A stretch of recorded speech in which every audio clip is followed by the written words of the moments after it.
travel all over England and Wales, seizing goods and collecting debts. It's 8:15 a.m. and they're on their way to Blackpool to collect nearly £3,500 owed by builder Jonathan Smith to a dissatisfied client. The client claimed that Mr. Smith did not complete a job he'd been paid for. How much does he owe? £3,315. That'll be interesting. The agent's High Court powers give them the right to remove goods to cover the debt if payment isn't made. They immediately spot Mr. Smith's work van and a car in the driveway. Oh, what we got? A 4-plate van and an 08-plate Mondeo. This job is going to be anything but straightforward.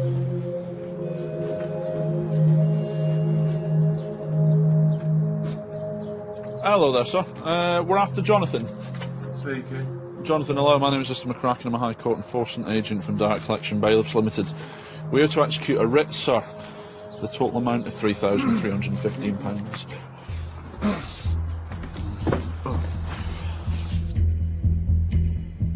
What happened was, it went to court, and the court never sent me a letter. Right, okay. So I written back to the court, Yeah. because I couldn't afford to pay the £250 Yeah. to put it aside. Right, okay. Well, at the moment, it's still active, which means that we're here to collect the balance in full or remove goods, sir. So you need to see what you can do to try and raise some funds. The only thing I've got is 200 cash, that's all I've got. Right, it won't be enough, sir. So like I said, we will have to take control of goods. If we do have to remove goods, sir, sorry to say, it goes up to £4,062. Well, the thing is, I can't pay it, that's Yeah, okay. the end of the... Okay. As Mr. Smith can't pay, the active High Court writ means that Stuart has the right to seize any of his assets to cover the debt. With their possessions now at risk, Mr. Smith's wife intervenes. You've got a job to do, we get that, right? But Yeah. you're not looking at our position. All you do is you Yeah, there's nothing I can do. There's nothing I can do. We've got nothing to give, Yeah. that's it. If we do take control of goods, to a certain extent, wouldn't be the end of it. For example, there's extra charges, storage charges, etc., etc. Okay. What I'm saying is, there's no money. No, I can't no. give you anything. So you're not put me into jail. Yeah, That's the only way to do it. Don't be getting upset now. It's not fair on the kids, it's They've got disgusting. exams as well. That's exams and you're doing this to the... I'm not doing it. Well, You know what I To mean? make it a more appropriate yeah. time, though, you know, with kids in the morning. It is what it is, I'm afraid. You know what I mean? do you know what? Just get out of the house, do what you've got to do, just get out of the house. I can't stand this, Yeah, it is what it is. I'll tell you what you want. I'm not Yeah. particularly bothered now because you're upsetting the kids. And Oh, that's I'm it. not They've upsetting got the kids, sir. stats. Yeah. I've got no money to give you. Yeah. Simple as that. Okay, so we'll have to do our job, which is taking Do control of your goods. job then. Come on, let's get you to school. Come on. I think the single most hardest thing about this job is when kids get involved. It's not their choice, it's not their fault. They're just in the face of it, I suppose. And when you've got a family that want to protect the children, it can be quite emotional. It's a sensitive situation, but the agents are duty-bound to stay in the house until the case is resolved. To avoid causing further distress, Stuart and Ian decide to wait until the children have left for school before taking further action. You're looking vacant. So, there's nothing I can do. Okay. You know how kids are so Yeah. stressed over these exams at the minute? I'll just have a bit of compassion, for goodness sake. Well, just say, okay, What do you want me to do? I'll step outside so No, you can I can't do that, I'm afraid. How can you do it? It's an unpaid High Court writ. Have you got no compassion whatsoever? You're absolute arsehole. With the children now on their way to school, Ian calls for a finance check on the two vehicles in the driveway. Hi James, it's Ian. Can you put me through to someone for HPI check, please? Cheers. Right. Both vehicles are free of finance. The debt's kind of around about £3,500, and between the two, they're worth about £3,000. So it's not far off the full amount, really. So it is worth our time taking them. Makes your job harder when there's kids involved, because no kid really wants to see it, really. It's enforcement agents threatening to remove goods. But it is what it is. We've got a writ to collect. Let's just hope they can raise something, so we can get this matter resolved. Both vehicles have now been seized. 30 minutes later, Mr. Smith returns. Stuart gives him another chance to pay. Is there anything you can do? Anything? I've just had to send my daughter in bits. Do you know how that feels? Do you know how that feels? In front of all the parents? Do you know how it feels? Just on the verge. Believe me. Just give me a minute. Yeah.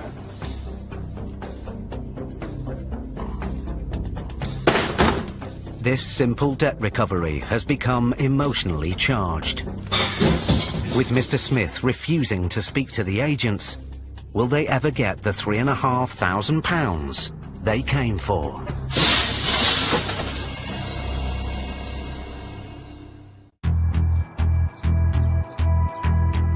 Stuart McCracken and Ian Taylor were in Blackpool to collect nearly £3,500 owed by a builder. Hello there, sir. We're after Jonathan. Speaking. Mr. Smith claimed he was trying to appeal his case. So I've written back to the court because I couldn't afford to pay the £250 to put it aside. Right, okay. Well, at the moment, it's still active.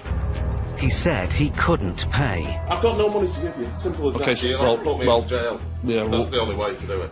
Concerned that the children had seen it all, tempers boiled over. You know, feels! Just give me a minute. Yeah.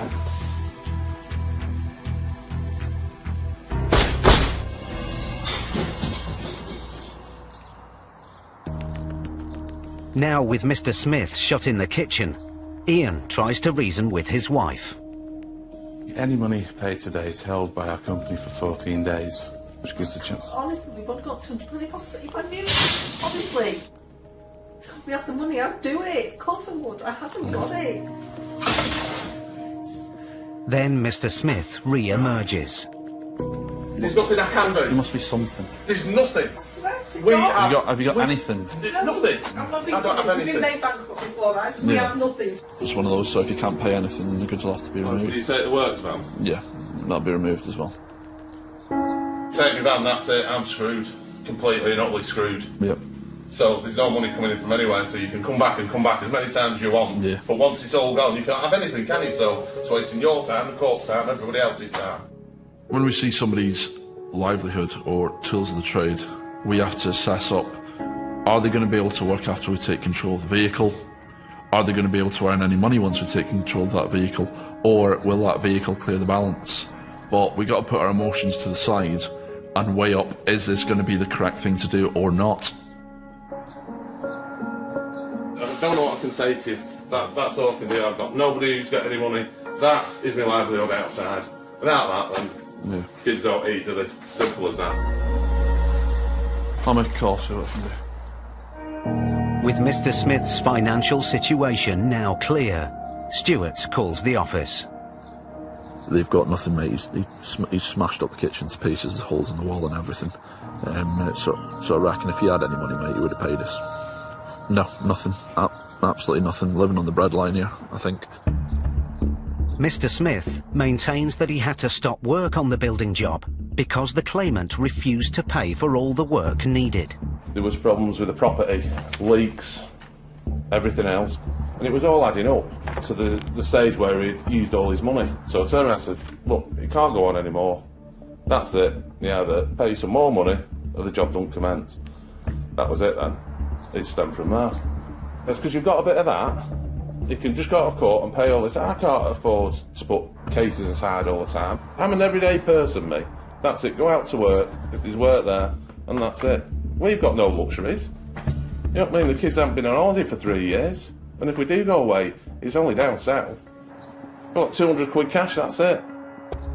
Stuart decides to throw the family a lifeline.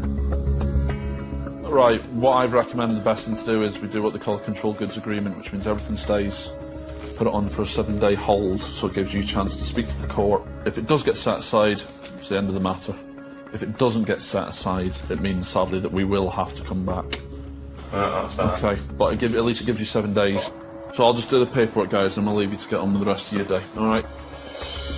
The controlled goods agreement means that Mr. Smith now has 7 days to either pursue his appeal with the courts or pay the £3,315 and save his belongings. He comes across as a guy that if he genuinely had the money, he would have sorted it out, so he wouldn't want to put his kids through that. He's gone to court, he's done the right thing. If it turns out that it swings in his favour, that's great for him and his family. But if it goes against him, it means we've got to go through all this again in 7 days. In the nicest possible way, I've still got a job to do and I've still got a writ to execute.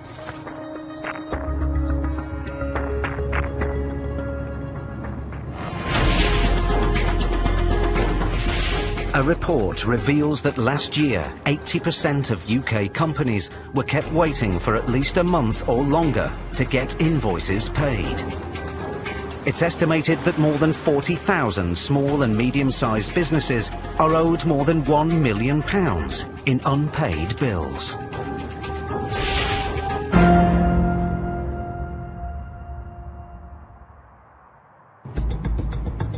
High Court enforcement agents Delroy and Dale Anglin are in Ilford, Essex. The father and son team have a writ to collect a debt of over £2,500 owed by Mr. Samsul Ahmed to a frozen food company. Oh, it's that one there, 04. If Samsul can't or won't pay today, the writ allows the agents to seize goods to offset the debt.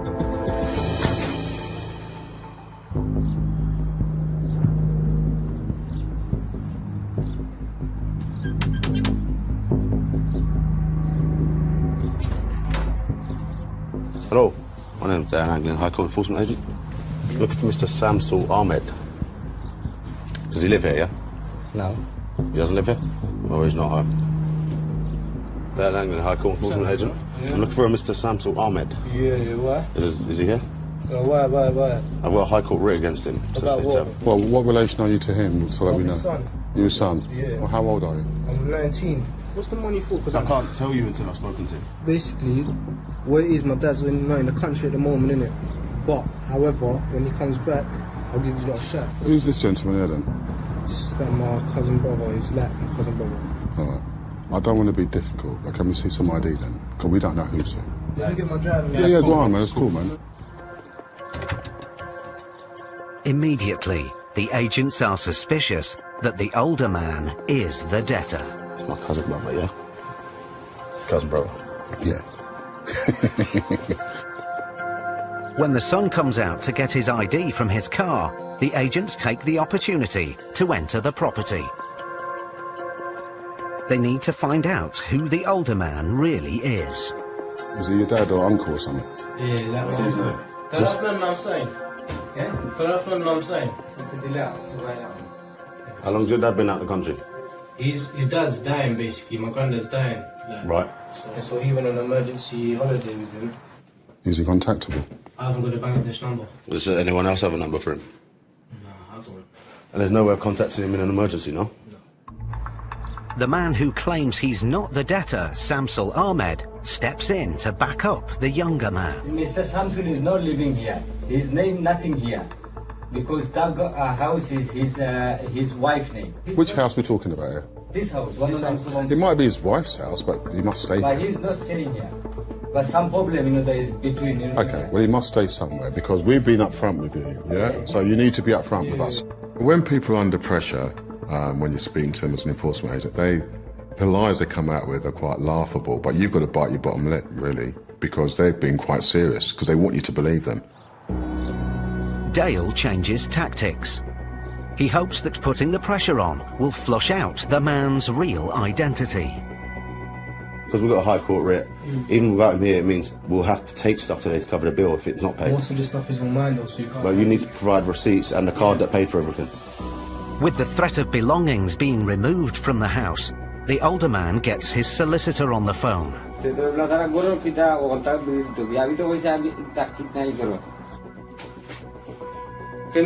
Totally incorrect, but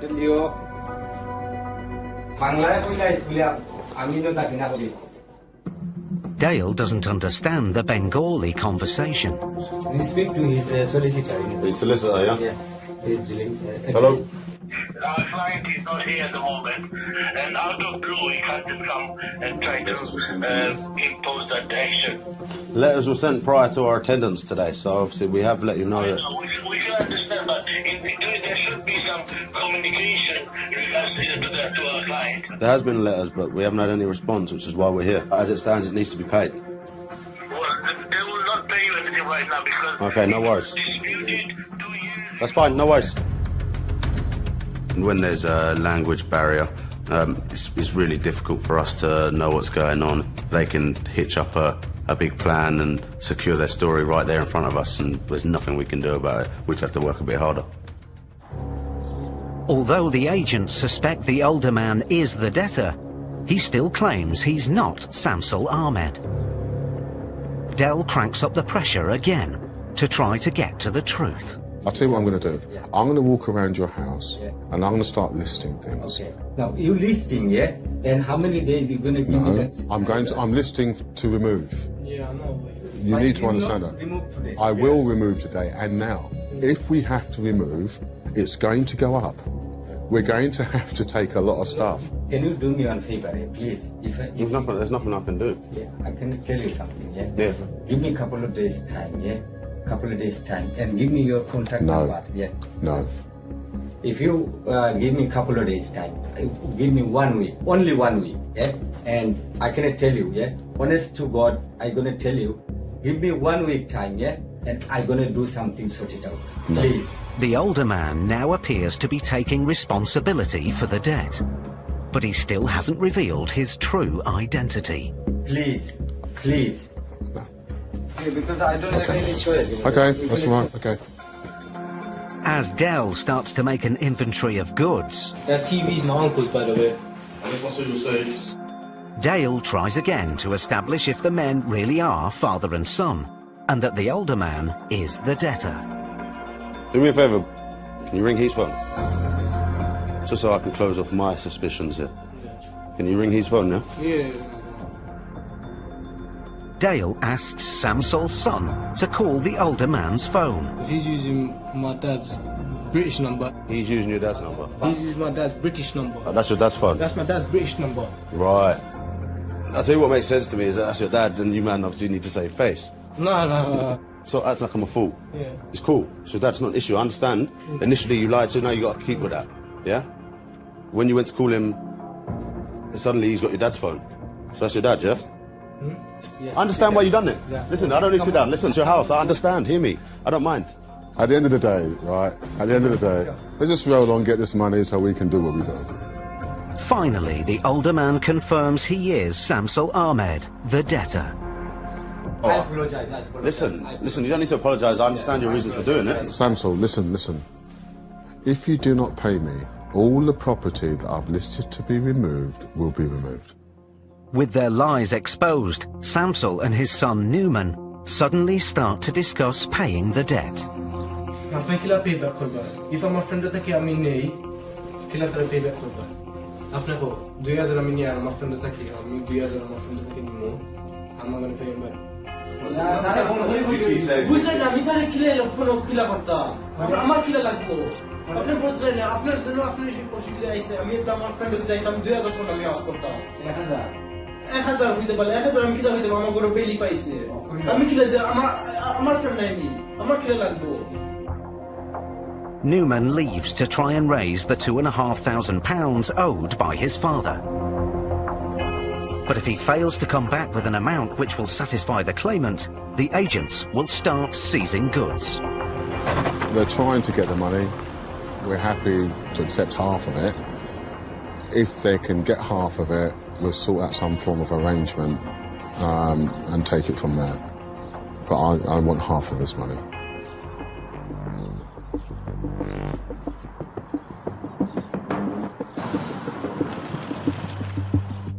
"30 minutes later, Newman arrives home with cash. 1,200. Newman has managed to raise nearly half the debt. It's enough for the agents to give Samsul Ahmed time to pay the balance. You need to print your name there, signature. But if he doesn't pay the remaining £1,300 within 14 days, the agents will be back. We just have to persevere. And as you could see from the beginning, he had no money. None. He couldn't even raise... He wasn't even in the country as he wasn't even in the country as he... You know, we've ended up with him identifying himself as the debtor. Apologising for lying. Apologising for lying. Asking us to trust him further while he provided £1,200. But well done, son. I'll teach you everything I know one day. It's been a successful job for father and son team, Del and Dale. But in Stuart and Ian's next case... My husband's asking, will Yeah. you take part payment? It needs to be the full balance. They meet a woman whose husband's debt is sending her over the edge. So that's why we need the balance. Surely you can understand that. I was fucking born yesterday, Why? you twat.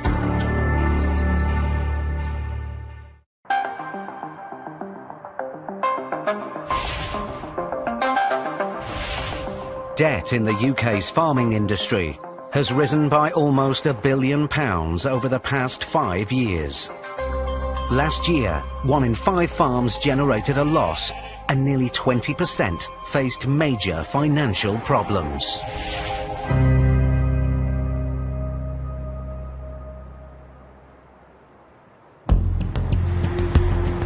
High Court enforcement agents Stuart McCracken and trainee Ian Taylor are in Corwin, Wales, to collect nearly £3,000 owed by farmer Dylan Hughes to a supplier. Tell you what's gorgeous round here though, isn't it? Yep. Very green, isn't it? Yeah, sheep everywhere. Of course, the sheep everywhere, mate, Wales.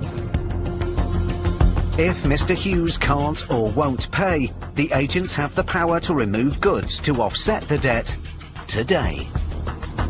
This farm here. Yeah, looks like it. Right, let's go and have a chat, eh?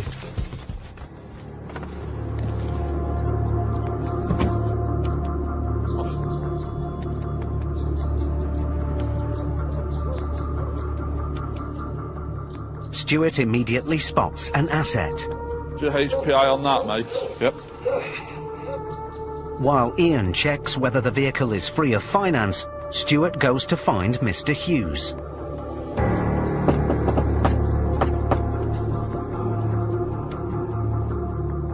No one appears to be in. On finance? Okay, all right, thanks a lot. What's up, mate? It's on finance. Is it? With the van on finance, the agents can't seize it. They go in search of other assets. There's a truck here. Done the finance on that, see what it says. When we come to a farm, we sort of rubbing our hands together to a certain extent. 9 times out of 10, the farm machinery, at least one of them's not going to be on finance, and it's worth quite a lot of money. Like a tractor is £60,000, a quad bike is £5,000, so it's a gold mine. Free of finance? Okay, just a couple more bits in here. There's a JCB telehandler. The Scania's free of finance, so we're going to put notice of enforcement on it. Telehandler in the quad. Yeah. Both free of finance. Although the value of the assets seized are worth more than the £2,700 debt, the agents hope the threat of removing them will prompt payment. And as the agents wait at the gates, someone arrives home. We're after Mr. Hughes. He's not here. Right, okay, you able to get him on the phone? What for?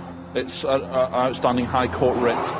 Let me see the dress. I can't show you anything because you're not Dylan Hughes, I'm afraid. But we have taken control of the Scania lorry, the JCB and the quad. He doesn't own them. Who owns them? Dion Hughes, my son. Right. My husband doesn't own them. Okay, so we need to see some documentation. Do you want to speak to him on the phone? Yeah, that'd be great, yeah. Hold on. Is this him, is it? Hello, is that Mr. Hughes? Mr. Hughes, good afternoon. My name's Mr. McCracken. I'm a High Court enforcement agent. We've been sent with regards to an outstanding High Court writ, sir, for the balance of £2,736. Are you able to make a payment? I can't make a full payment today. Right, because we've got to take control of goods, you see. This has been a dispute for about 12 months more. Yeah. The thing is, I don't even know who the claimant is. We simply get a High Court writ to come and execute, as you can probably understand. The fact is, well, we'd need the balance paid before we remove any goods. So you need to clear the balance. If not, we'll have to remove the goods today. That's why we're here. But I need to prove. Let me see that. Hang on, spare for 1 sec. He's still talking at the moment. Just spare for 1 sec. Unbelievable. They put the down the land, which you don't own.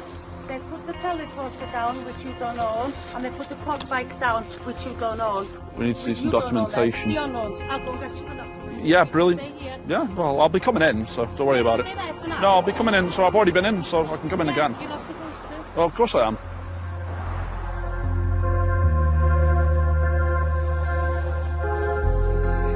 Mr. Hughes's wife comes out with the logbooks for the vehicles. The issue we've got, this document is not proof of ownership. Well, so there's nothing we can... don't own them. Because my husband, there's nothing at all on the farm here anymore. Okay, previous registered keeper, Dylan Hughes. Yeah, because he's got so everything for my son. The documents aren't proof that Mr. Hughes no longer owns the vehicles. His wife gets him back on the phone. Mr. Hughes now makes an offer. My husband's asking, will you take part payment? It needs to be the full balance. It needs to be the full balance because we're here with an active High Court writ. So that you can get your wages. So not to do with my wages, I'm salaried, thank you very much. Renew payment. Yeah. From what I can understand, yeah. If you make an offer of payment, no. You can do it. No, not at all. We've got an active High Court writ and these goods will clear the balance, so we're not going to accept a part payment. These goods will clear the balance? Yeah, of course. Fucking lorry's worth more than the exactly, fucking bill. exactly. So we need the full balance. Yeah. Yeah. So that's why we need the balance. Surely you can understand that. I was fucking gone yesterday, you twat. With the rural community, it's mostly run by families. It's been passed down from generation to generation. They're either going to work with you or work against you. There's no in between. And we as High Court enforcement agents have got to work on that and make them aware that we're there to do our job, and that's what's going to happen. Mrs. Hughes now calls her son, who she claims owns the vehicles. He's the registered keeper, yeah, not us. Exactly. But who owns it? He owns them. But he's only the registered keeper. Any money is held for 14 days. So if you've got any issue with it, you can apply for a refund. We haven't got the money to pay that. Right, you'll need to find it then, or else we'll remove the goods. How much is it? At the moment, okay. It's not going to be any more than after fucking moments. Well, if we remove goods, it'll go up because there's recovery charges. How much it is yeah, now? I'm finding out for you now. All right, just calm down. It is 2007. Hold on a minute, hold on. There you go. You'll speak to it. All right, okay. Hello. Yeah, the total amounts are at the moment is 2,732.87. If we start removing goods, sir, it's going to cost more because we'll have to bring recovery. There's recovery charges, the storage costs for 7 days, etc., etc. We do take cash, yes. Right, okay. Okay, how can you pay it? Will it be in cash, will it be debit card, or is there any way that you can transfer money? Yeah. All right. The threat of removing the farm's vehicles prompts Mrs. Hughes's son to offer to help pay some of his father's debt. But it's not enough for Stuart. He says he hasn't got the money. He's got 1,500 quid on a debit card now, which he can pay. But at the moment, I'm not accepting that. But then Mrs. Hughes has a final offer for the agents. You know what it's like. I've got debts up to like that with council tax. Yeah. I've lost my land. I don't want to borrow money from my son. I can pay £2,000 now. Yeah. With a card. Yeah. And I can pay the rest on the 1st of June. On the 1st of June. With a card. With a card. Yeah. Okay. I'm desperate. Okay. This place here is more hassle to us than anything. My husband's having a fucking nervous breakdown in there, like, if he'd have his own way, we wouldn't be living here. He wants to leave the country because he's had enough. It seems as if the family farm has hit hard times. No, I'll ring them now. Stuart calls the office to see whether the £2,000 offer will be accepted. We got a proposal, mate, yeah, if anyone's free. Cheers, John. Speak to you shortly. Bye-bye. Yeah. The claimant has accepted Mrs. Hughes's offer. I apologise for shouting. No, don't shout. No, don't apologise. No, don't apologise. It's fine. Honestly. And I do thank you for taking this, the offer, because... You'd be stuck. Yeah. Yeah. All right, no problem. Stuart put the payment through. That's gone through. Sorted. Right, there's your cards. Right. Take it easy, all right? Yeah. That's it. All right. See you later. The case is resolved for now. But if the balance isn't paid off by the agreed date, the agents will be back. It looks like she's trying to keep the family together, to be completely honest, and I think she's at the end of her tether now. Shame, it just shows you how much pressure some people put on the shoulders to try and keep the family together, just to keep the bills getting paid.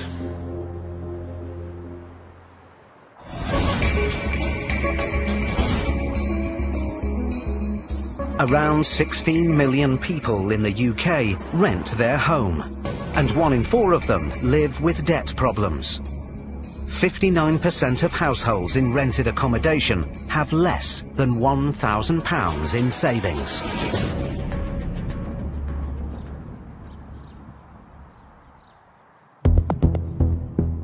High Court enforcement agents Brian O'Shaughnessy and Delroy Anglin are in Croydon to collect a debt of nearly £10,000 owed in unpaid rent. We're going to see Mr. Egiraze Oyibarumi and Mr. Ejiro Ugwujabo. £9,993.48. Rent arrears. Mr. Oyuborume is the tenant in arrears, but Mr. Ubujabo signed as a guarantor should his friend default on his rent. As the tenant has not settled the debt, the agents are instructed to collect from the guarantor. They immediately spot an asset they could remove if guarantor Mr. Ubujabo can't or won't pay. That'd cover the debt, wouldn't it?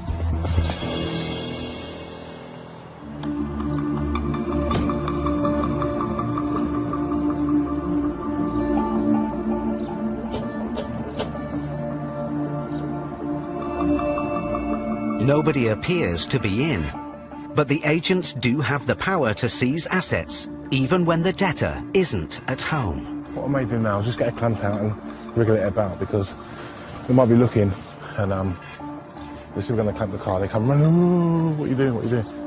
I am partial to a nice car. If I see a nice car on the driveway, my eyes light up. It's an asset. It's something I can recoup money for the claimant. So I try and dig into that first. But before it can be seized, Brian calls the office to check whether the car is free of finance. No finance, no finance. That's what we like to hear. The car's got no finance on it, so we can take control of it. The reason we take this action is because we don't want the asset to go anywhere. That could be gone tomorrow in an hour's time, you'll never see it again. People may not agree with that, but if you're owed £10,000, you'd want us to take those steps for you. Brian's tactics pay off. Somebody appears at the window. Oh, hello. Would you like to come and open the door, please? Why? We're High Court enforcement. We'd like to have a quick word. High Court enforcement? Correct. Are you taking someone to court? Well, no, we're not. Who are you, madam? Well, I live here. And what's your name? Do you want to come and open the door? Okay, so my theory's correct. Clamping the car's got what we wanted. We want someone in, so clearly watching us. Excuse me, what is this about? I don't know who you are, madam. I've identified myself to you. We'd like to speak to your parents if they're in. They're not in. Could you get them on the phone so we can speak with them then? Yeah, I have my mum on the phone. Well, if you come down, we'll be able to speak to her. Okay, can we have their number then? Fine. Yeah, I'll give you her number. Thank you. I'm not coming down. Okay, no problem. Brian calls Mr. Ubujabo's wife, Mercy. Hello, Mercy. My name's Brian O'Shaughnessy. I'm the High Court enforcement agent outside your home. What's the problem? It's for your husband, the gyro. There's a High Court writ. Yeah. Okay, he's out of the country. When I get home tonight, I'll tell him. Can he call you back tomorrow? No. Whose vehicle's on your drive? Who does that belong to? It's his.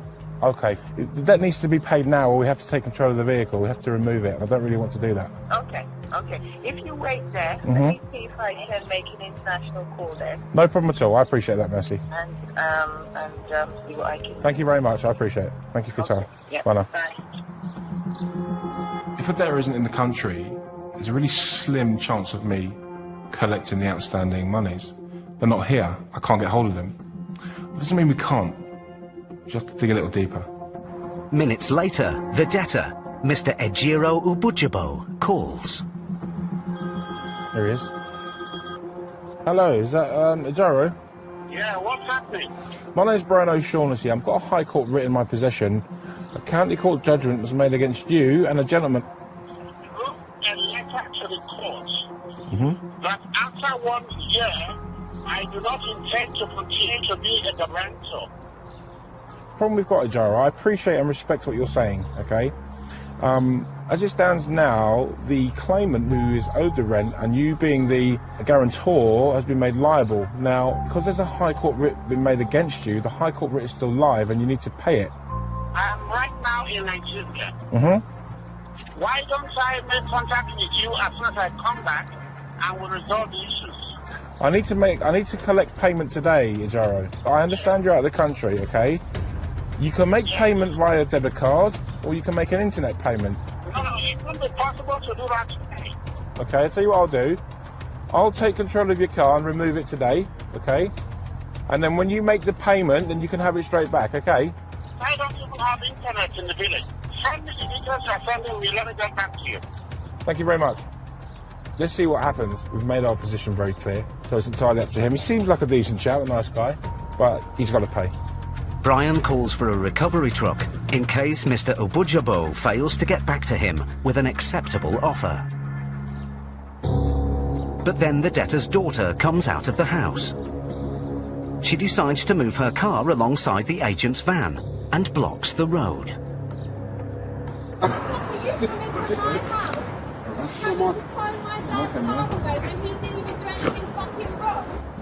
This situation here now, we've got a tow truck coming, and the tow truck will obviously need access. We will move, but whether she does or not, it could prove difficult. No, she that then becomes obstruction, and we'll call the police and she could be arrested for it.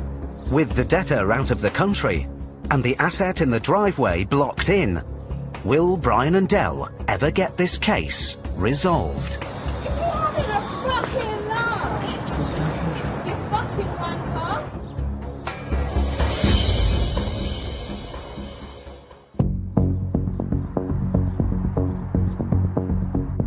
High Court enforcement agents Brian O'Shaughnessy and Delroy Anglin were in Croydon to collect a debt of nearly £10,000 from Mr. Ejiro Ubujabo, who had acted as a guarantor on his friend's rent agreement.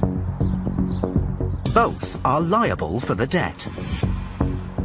We'd like to speak to your parents if they're in. They're not in. Mr. Ubujabo was out of the country. I'm right now in Nigeria. Mm-hmm. Why don't I make contact with you as soon as I come back and we'll resolve the issues? The agents wanted payment and seized his car. I'll tell you what I'll do.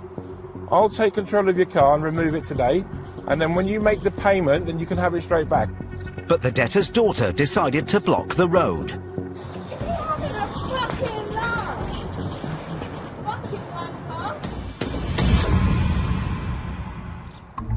Now, with the recovery vehicle on its way, all the agents can do is wait to see if Mr. Ubujabo will call back to settle his debt.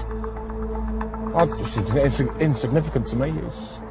People react in different ways. She chooses to jump in a Volkswagen Polo with tinted windows and think we can't see her, but we can. Welcome to my world for an hour. Wind the window down. Let me hear you. Wind the window down.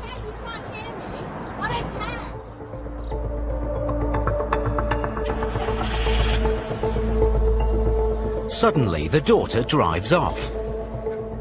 Then, Dell gets another call. Hello? Yeah, I'm just calling because I haven't got the money. You don't have the money? It's Mr. Oyuborumi, the tenant in rent arrears, for whom Mr. Ubujabo acted as a guarantor. The High Court have directed us to come and collect the money that's outstanding or to remove goods.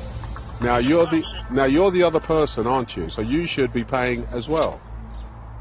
I've got that money. Yeah, because the place I called that car is in Nigeria. Well, I'll tell you what's going to happen is we're going to take his car and you're going to have to pay him, aren't you? He was doing you a favour. He stood guarantor. You breached whatever agreement it is, and he's been made to pay it. Now, right, do you have any money to pay me today? Brian decides to give him an ultimatum. How would you like to pay £11,289.48, sir? Mr. Oyubarume says he can't pay. Thank you very much. Have a good evening. Bye-bye. When a debtor lets down their guarantor, it's not a good thing. It's very sad. The guarantor then has the responsibility of dealing with that debt for the debtor, but they signed up to that. But ultimately, it's the debtor's debt, and they should deal with it.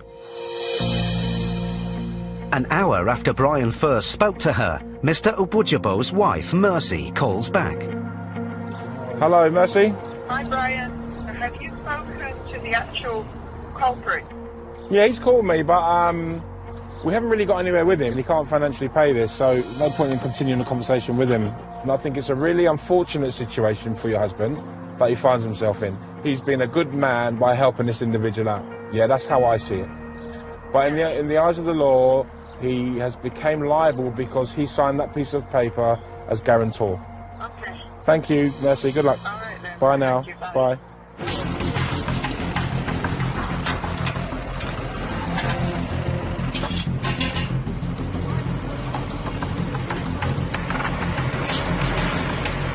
With no sign of payment from the tenant or from his guarantor, the agents have no choice but to remove Mr. Ubujabo's car.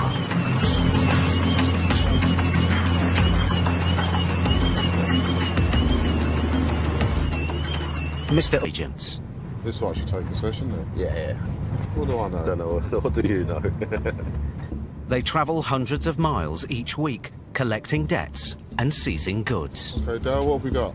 We've got a company called Creative Printer. Couldn't find anything online about them. Found a website, but we can't find anything to confirm an address. Today, they're on their way to a printing company in East London to collect a debt of nearly £2,000 owed to a dissatisfied customer. Yeah, look, Creative Printer. House. If the owner of the company, Mohammed Rahman, can't or won't pay today, the agents have the right to seize company assets to offset the debt.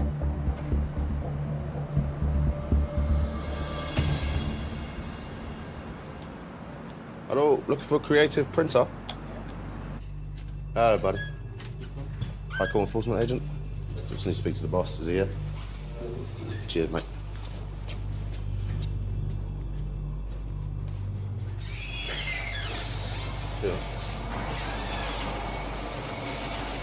Yeah, it's fine. See you, mate. See you. Hello, you the boss? Yeah. How you doing? My name's Dale Anglin. I'm a High Court Enforcement Agent. Okay.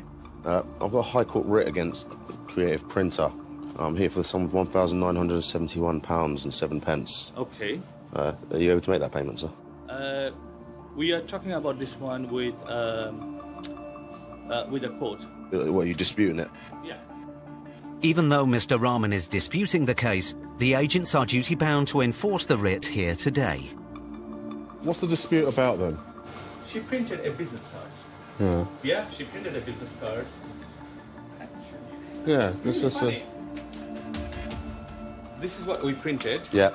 As per the color, but she wanted this one, and we said, hang on, if you give us yellow color, you will get yellow color. If you give us like this color, you will get it like this color. You know what I mean? Then she took us to the court. In spite of his argument with the claimant, Dell needs Mr. Rahman to understand that he must settle his debt today. What happens is the money, when you pay it to us, stays with us, right? Whilst you do this, and you go to court, and the judge is the referee. If the judge decides that you're in the right, you will get the money back. If the judge decides that she's in the right, you will lose the money. But Mr. Rahman isn't interested. A dispute not to pay this. It's a small amount in relation to what you do, right? The easiest way would be to pay this amount. You can't or won't. I can't pay that straightforward because we are in a process with disputing this one. Dell tries again to get Mr. Rahman to settle the debt. We don't get involved in disputes. We carry out the court's instructions. If you would rather this disruption, it doesn't make sense to me, but if you don't want to pay it, we have to remove goods. Nothing is creative printers. You'd have to prove that to me. What do you want me to prove? I'd have to see the proof for everything, who owns everything in here. Yeah, it's Creative Distribution UK Limited. After refusing to pay, Mr. Rahman claims that none of the assets in the factory are owned by Creative Printer, the company named on the writ, but by Creative Distribution Limited. But Dale is suspicious. What do they do? Who? Creative Distribution UK Limited. Creative Distribution is the printing company, and creativeprinter.co.uk is the website who sells stuff. You advertise your company as Creative Printer. Everywhere outside it says Creative Printer. It's the same thing. No. I'm telling you, you can battle it out in court when I remove goods from here. I'm not going to battle it out in court. Nothing is owned by Creative Printer. The agents need to see hard evidence that Mr. Rahman is telling the truth and that there are two separate companies. You need to produce every piece of paper, whatever it is you want to do, to go and do. No, says server. I will show you the server belongs to. Well, I'm not going to go through every. What about this one? What about this one? What about this one? We're just because take it. I need to see it for everything in here. Whose is the server? Yeah, I need to see it. I need to see the proof. Show me the receipt. Yeah, for everything, please. People often try to put you off the scent when dealing with a business. We have to be dogged. We have to be diligent. We have to sort of dig in there. The change of names, a different company being set up. Part of our job is to investigate and have a look and see if you do have assets. I'm not going to sit here all day and wait for your receipts. This is one item. How much items do you think we're going to take for this bill? And I'm not going to sit here all day and wait for it. The agents have now been at the factory for an hour and a half. And so far, Mr. Rahman has only provided one receipt for the assets on site. Computers. Computer receipt, I can't show. You can't show me? I can get it from the accountant office saying that all this property belongs to you. I don't want a letter from the accountant. I want a receipt. Yeah. No worries, we need to shut these down, guys. We need to start unplugging all the computers. I've been here a long time and we've got nowhere. Dale decides to turn up the pressure. I'm closing them. I'm closing them. We're removing goods from it, so please don't do that. I'm saying no. I'm telling you we're taking stuff. No. We are. No. We're removing goods from here. No, I'm saying you cannot take it. I'm telling you we are taking it. Mr. Rahman decides to take action. You are playing with me. No, we are taking it. No, you're you're asking playing. You're asking You've me not to supplied show off, anything. and now you are just taking it. That's not Because right. you haven't supplied anything. Get your hands off me. This premises is belongs Get your to... hands off me. No, Get your hands off of me. You hold me. No, I ain't listening. I've had enough of We've been here for hours listening. If you are breaking it, it's going to be trouble. I've asked you to move, right? Yeah, get it on video camera. Move. Resisting the agents carrying out their duties is a criminal offence. Why are you stopping us? You are not giving me a chance to take... We've given you a chance. We've been here for hours. You're not listening. No. Let the police come and we just empty it. I've had enough of all this. All you've done is caused botheration and problems. Please. With tempers rising, Dale calls for police backup. There's a High Court enforcement agent. I'm carrying out a High Court writ at premises. We've started removing goods, but they're obviously obstructing us and trying to grab us to stop us taking anything. I've seized it, Yeah, right? you can seize it. I can. Company. I'm taking it. You cannot seize any other company. I can. You are resisting us, Yeah. right? You are holding my stuff. It's not your stuff. We are taking it. No, you cannot take it. Move from there. No. With Mr. Rahman refusing to back down, Dale and Dell are in a potentially threatening situation. Will they be able to keep things under control until the police arrive?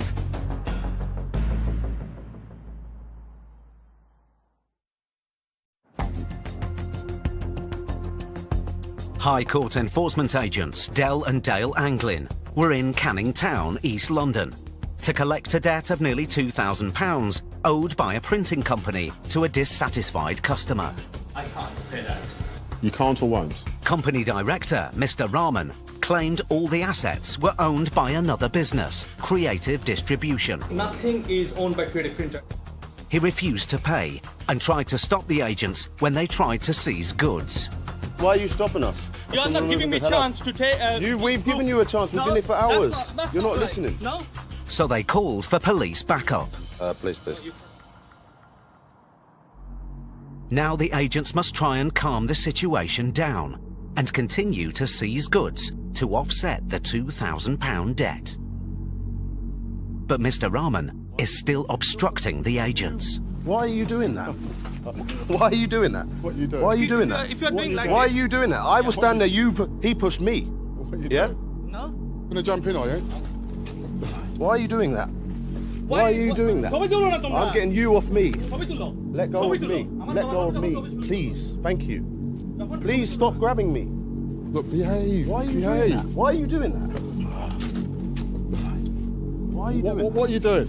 He doesn't want you to take the computer. Well, we have to take it Why are because you he doesn't doing want to pay it, does he? Why are you doing So that? it's not our problem. Mr. Rahman is still claiming the assets on site belong to a different company, Creative Distribution, and not Creative Printer, named on the writ. Why are you grabbing It me? says creative distribution. Okay, Grabbing. look at that. It says Please. creative distribution.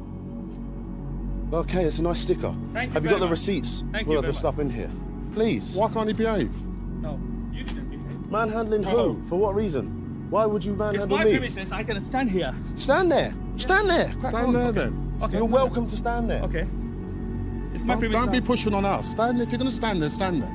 Please. Doesn't make any sense what you're doing. Doesn't make any sense. It's a stalemate. But then the police arrive.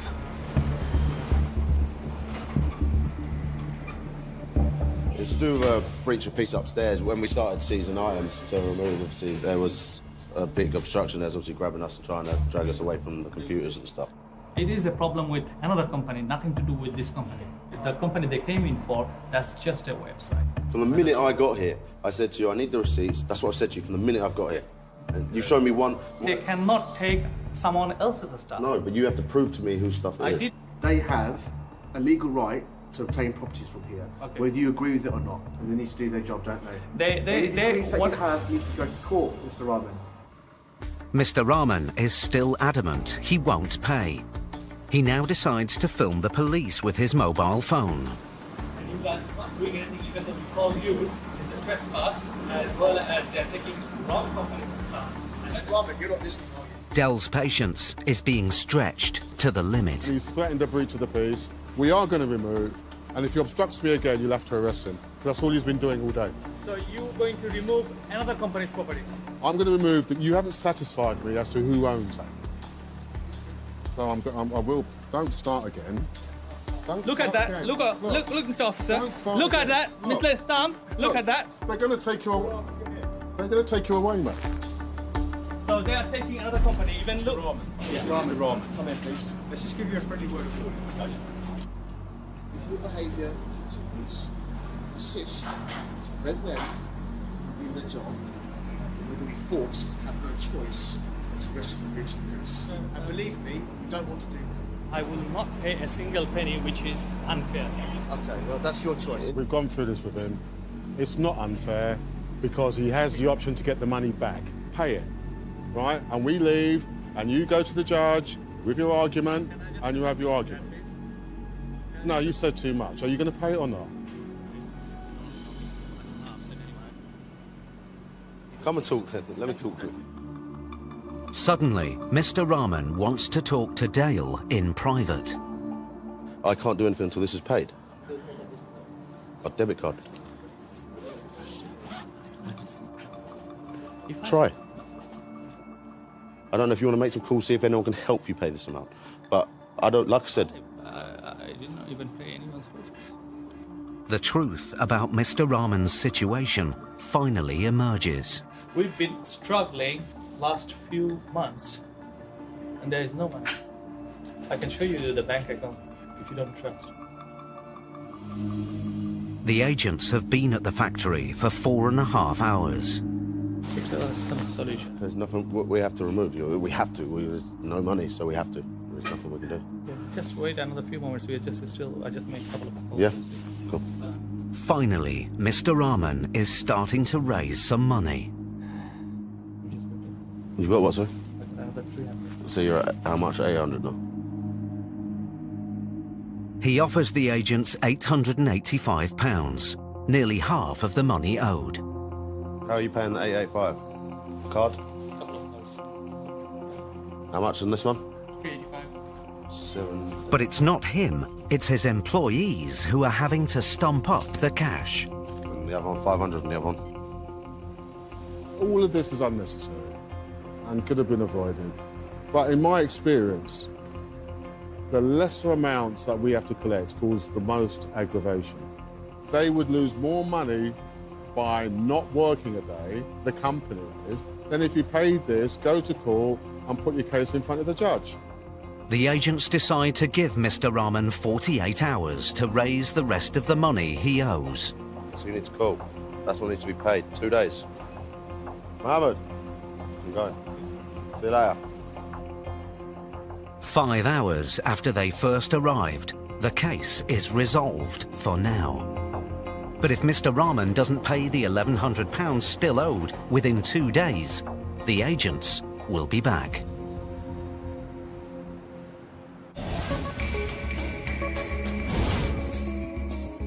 There are nearly 5 million self-employed people in the UK. However, they earn on average 40% less than company employees. Research has shown that the self-employed had an average debt of nearly 20 times their income.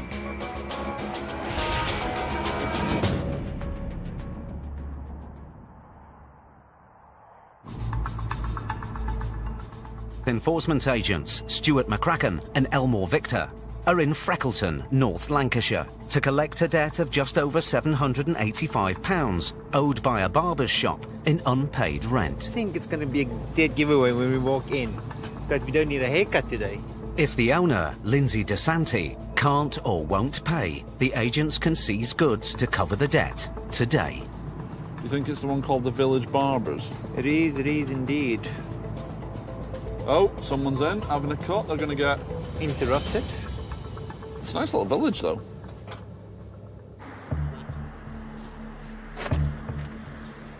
Hello there, you okay? We've been sent in by the landlord. By the landlord? Yeah, with regards to outstanding rent. Oh, no.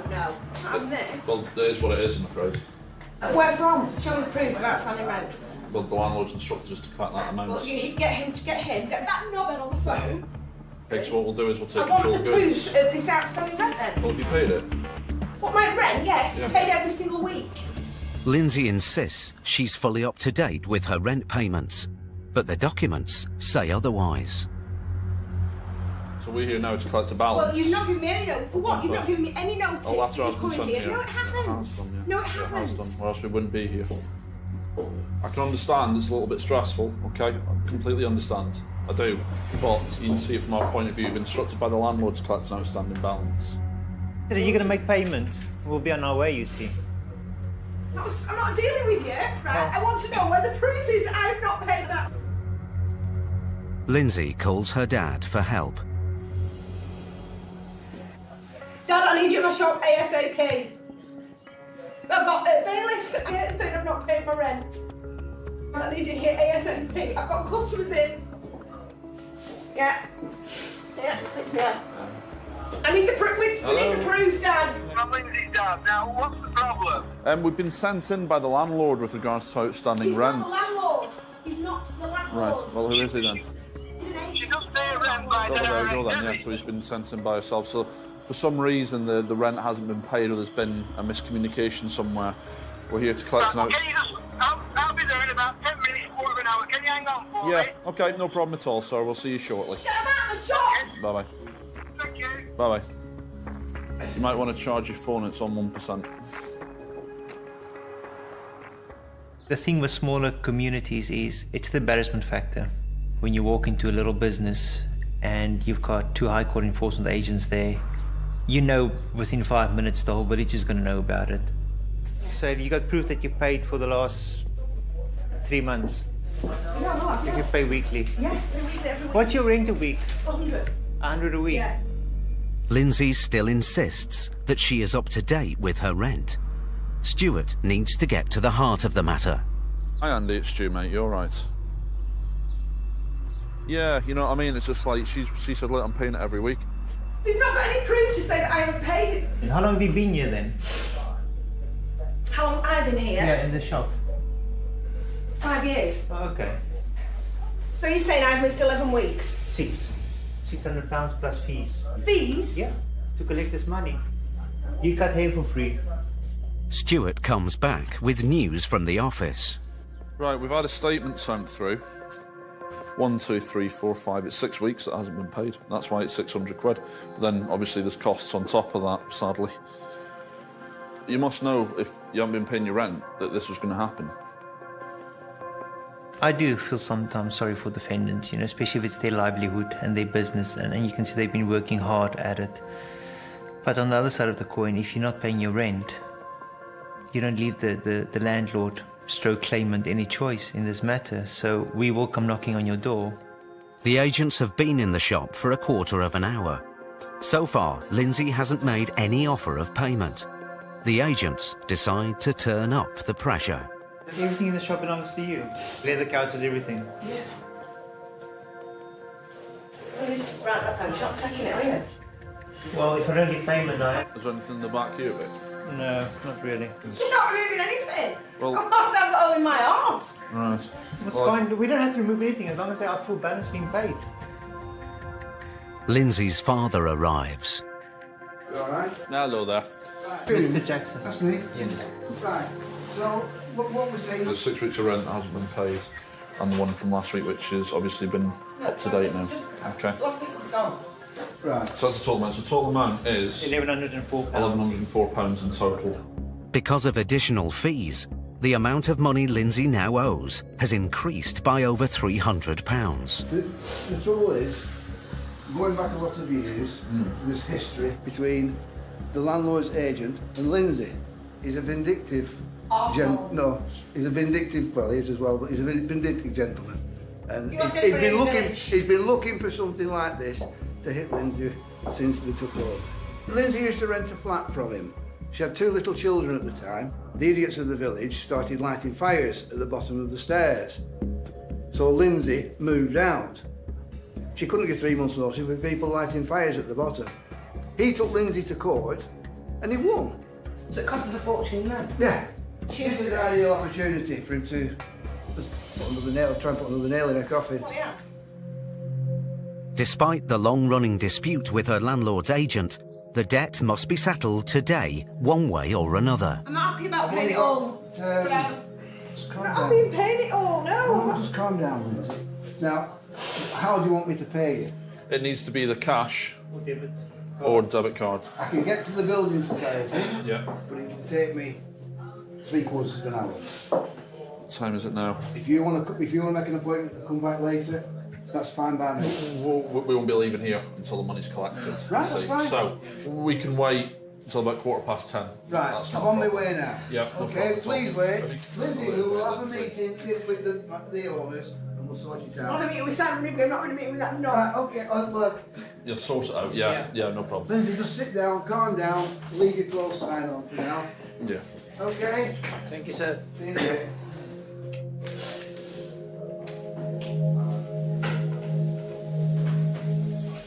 The agents have given Lindsay's father a 45-minute deadline to get the money.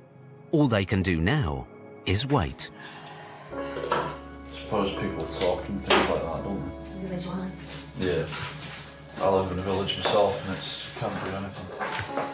Not far enough. Yeah. How's business been going anyway? Has it been alright? No. She obviously is struggling at the moment.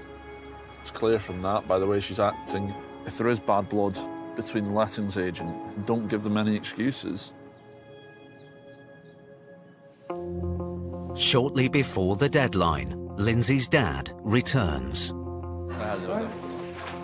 It is £1,104, sir, and we'll do you a receipt for the cash. There's 1,000 there. He pays the debt off in full. Sorted. Right. Okay. Here's your receipt, sir. Alright. Okay. See you later. Thank you. No worries, mate. The agents have got the result they needed. But for Lindsay and her father, the dispute is far from over. There's 2 sides to every story.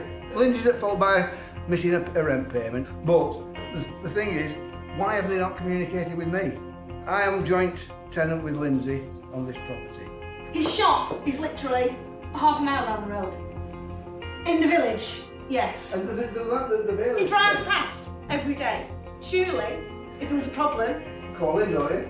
No, a phone call, Nothing at all. She was obviously very shocked when we first walked in, saying that she always pays, it's always up to date. And then when we showed her the statements, she kind of changed her tune a little bit, so she knew she was pulling the wool over our eyes. Or trying to even, yeah. But at the end of the day, Father comes to the rescue.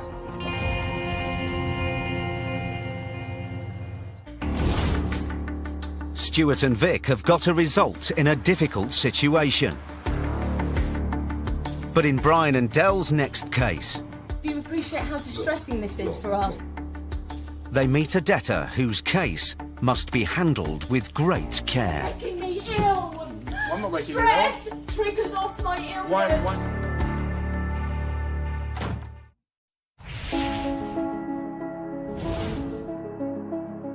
According to a government report, bereaved families in the UK are finding it harder to pay for a funeral for their loved ones.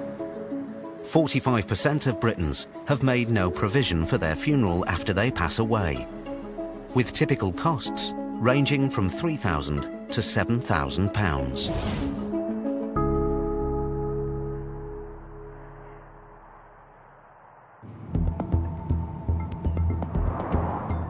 High Court enforcement agents Brian O'Shaughnessy and Delroy Anglin are in Bedfordshire, chasing a debt of nearly £2,000 owed to a funeral director. Del, what we got next, mate? We're going to see Miss Karen Hilborn-Game in Milton Keynes. She owes £1,751.53. The debtor, Karen Hilborn-Game, originally owed just over £800 after failing to pay the full cost of her mother's funeral. But legal and High Court fees have now more than doubled that amount. The sensitive nature of the debt means the agents will need to handle this case with care.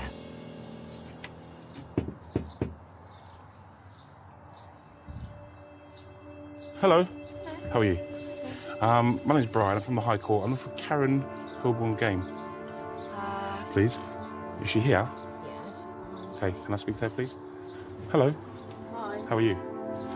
I've got a High Court writ made against you for monies outstanding.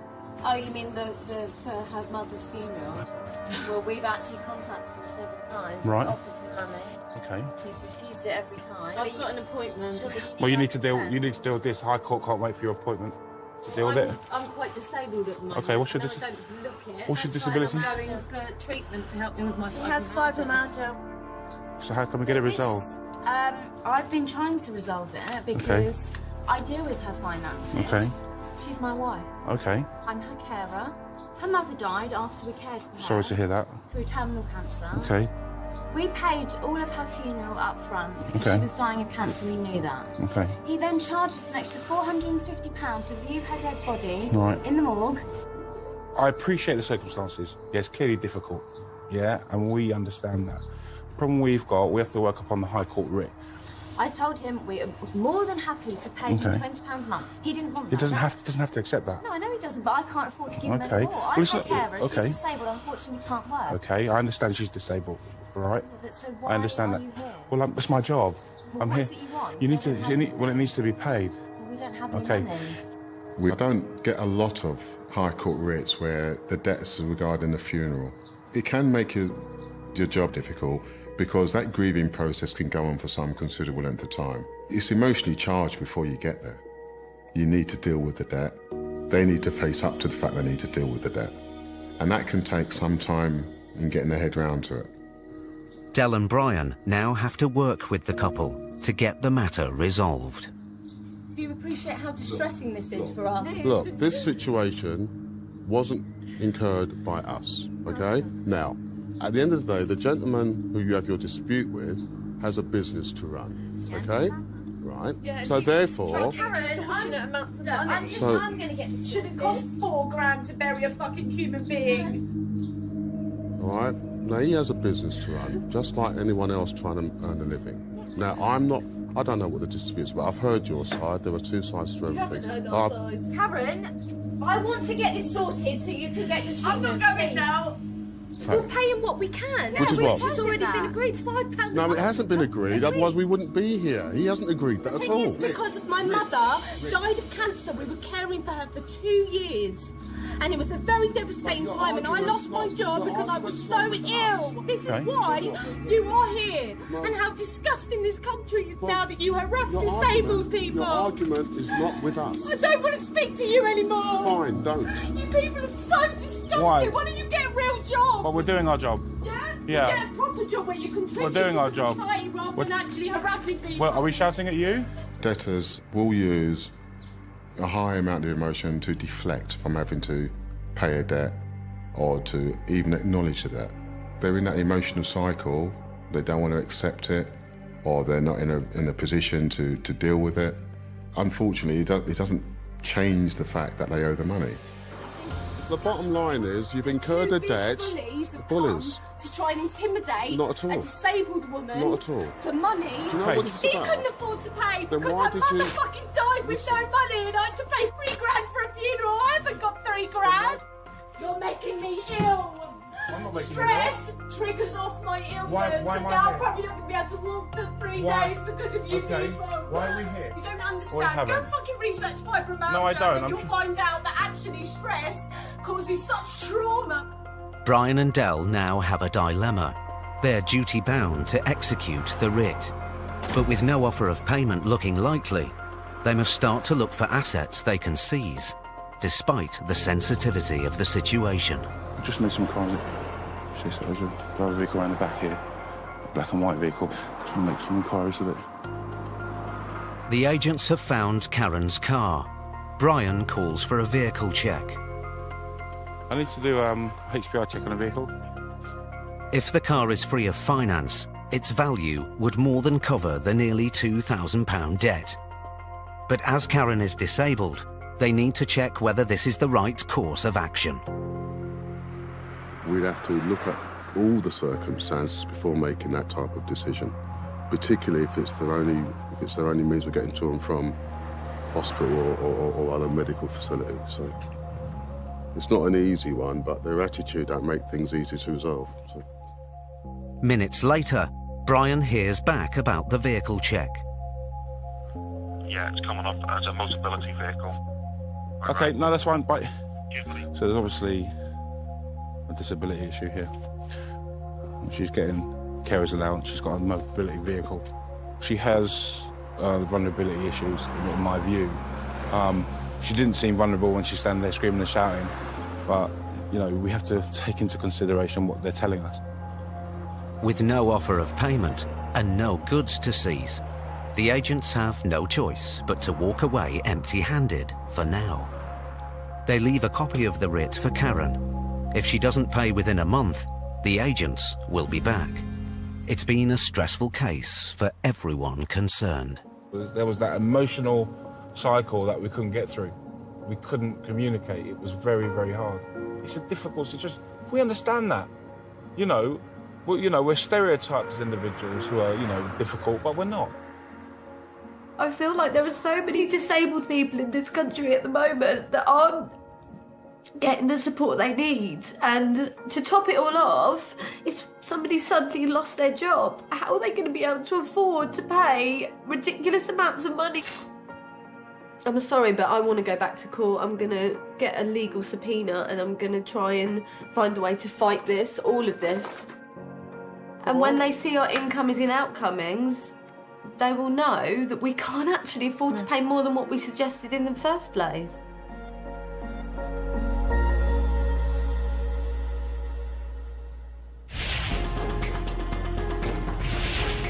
Nearly 60% of UK businesses face some sort of debt, and 99% of these are small or medium-sized enterprises. More than 1 in 3 small business owners draws less than £100 income each month, leaving them with a constant struggle to stay on top of their finances.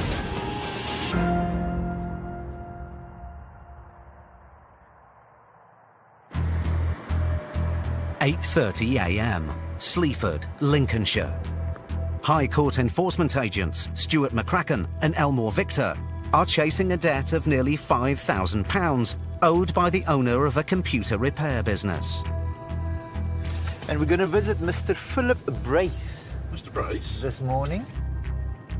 And Mr. Brace needs to pay us £4,747.58. The debt is for unpaid rent. Mr. Brace's landlord has escalated the case to the High Court to get his money back quickly. You've done that before, haven't you? 18. 16.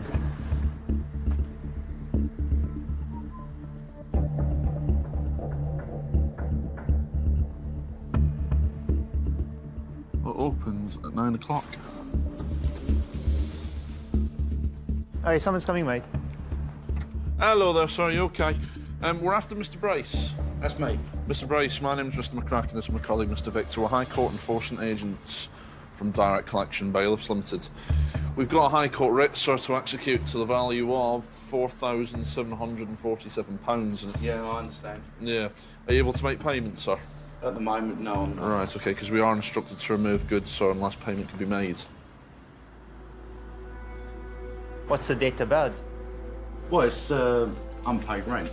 Rent. For this property? Yeah. Right.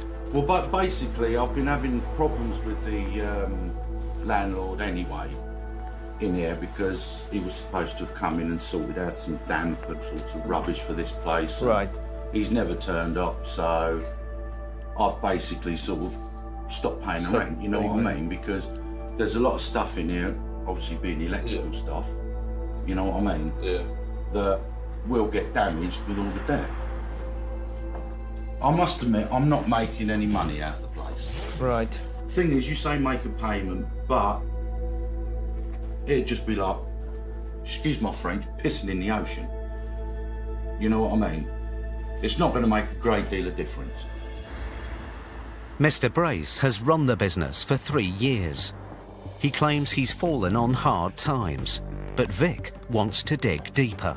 But you did say earlier you stopped paying rent because you weren't happy with some of the things. So you didn't stop, but you told us you stopped rent because you can't afford to pay rent. You told us you stopped rent because there was problems with the building, etc., etc., etc. So yeah, that's fine. Are we gonna go round? Are we gonna go round in circles? Or are we gonna be honest with each other here? Because I'm being honest. I stopped rent because one story one, here. I couldn't afford it, and two, bad situation and bits and pieces. So, but it's a combination of both. I'm being straight with you. I'm being honest with you. I'm not trying to pull the wool over your eyes. I can't pay. Simple as that. Mr. Brace has made his position clear, but the agents still need to try and settle that today, one way or another. I need to make you aware, we do remove, it goes up to £5,611. And if the goods don't get, this is worst case scenario, if the goods don't fetch the total amount outstanding, then there will be a statutory demand issue. Okay, so it is important that you try and get this resolved. A statutory demand is a written warning from a creditor. It states that if you don't pay your debt or come to another arrangement, they could start court proceedings to make you bankrupt. The pressure is on. Mr. Brace must now raise the funds or risk losing his entire livelihood.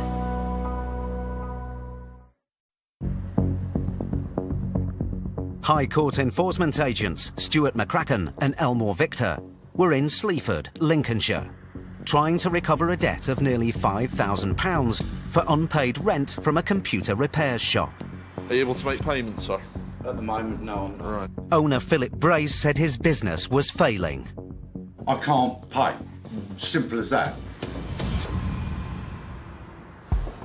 Now the agent's only option is to seize goods to try and cover the debt. We are instructed to remove goods, sir, unless payment can be made. I can point out the bits that belong to customers and that belong to my son-in-law. We need to see proof of that, sir. Well, unfortunately... Well, if you can't show us proof today, everything will get removed and stored for 7 days. If you can't produce proof of after 7 days, it will get sold at public auction. That lot up there, as well, is mine. Yeah. A lot of these need repairing. There's plenty of IT equipment in the shop. But there's a problem. The value of the broken stock doesn't come close to covering the £5,000 debt. You should get at least 50 quid for each. No. I can tell you that now. No, you won't. I can tell you that now. I'm not an auctioneer. Because whoever's going to buy that at auction does not know if that is working or not, so they pay scrap value, which is a fiver. When you walk into a business and you can see they are struggling to trade or to make a living, clearly that makes it more difficult for us to collect on that specific case because there's nothing of value to remove. With nothing of value worth seizing in the shop, Stuart changes tactics. The writ is in Mr. Brace's name, so his personal goods are also liable. We'd have to go to your home address as well and take control from goods there as well. Because obviously it's in your name personally. What would be the minimum amount that I would have to pay now? Because no doubt you'll probably say it's the whole lot. Well, we're instructed to collect the balance, which is the whole lot, obviously. That's fair enough, I understand that. 2,200 would be the minimum. I can't physically pull £2,000 out of my back pocket to hand it over to you. Yeah. I've got a vehicle at home. Yes, it's under my name. You can have that as well. What's the vehicle, sir? It's a Skoda estate. Hi, John. Can I give you HPI, mate? I'll be honest with you, Campbell snap. No problem. Cheers, John. See you later. Bye-bye. The office tells Stuart the broken-down Skoda is virtually worthless. The agents try once more to get Mr. Brace to come up with an offer of payment. Is anyone who can help you raise funds? Make a payment? I've been trying. At the end of the day, I'll just have to close my business down. It's as simple as that. Which we don't really want to do. Look, I could take you down to my bank and I can get you a balance of my account. And if there's 100 quid in there, I'll be surprised. That's how bad the business will be. I've been living on borrowed time. The agents have run out of options. So Stuart throws Mr. Brace a lifeline. What we'll do is we'll give you 24 hours to see what you can do. To be honest with you, there's no way I can raise it. And like I said, if at all, like I said, we take control of goods from the property and here, it doesn't clear the balance, then there'll be a statutory demand issue, which is more or less end of the line. Bankruptcy is such a crippling situation for any individual. Your bank accounts are frozen, your credit cards are stopped, you'll lose any valuable asset. It's made publicly aware that you are now bankrupt. Your whole life comes to a stop. Even if I went and stood on the street corners and sit on my backside, I couldn't get £2,000. No. I don't think most people would. It'll be a good night for us. I'd have to pay them rather than pay me. All right, take care. Bye. Bye-bye. I started 3 years ago and everything seemed to be all right. Then 2 more shops have opened up in town, which, yeah, it has affected my business. And unfortunately, the economy has screwed me over. I've got into debt. It's my problem. It's not them. So at the end of the day, I've got to either go and pay to become bankrupt and just shut my business down and go and get a proper job. Mr. Brace has 24 hours to come up with more than £2,000. If he doesn't pay, the agents will be back. I think he's given up. He's given up on himself. He's just plodding along day to day, isn't he?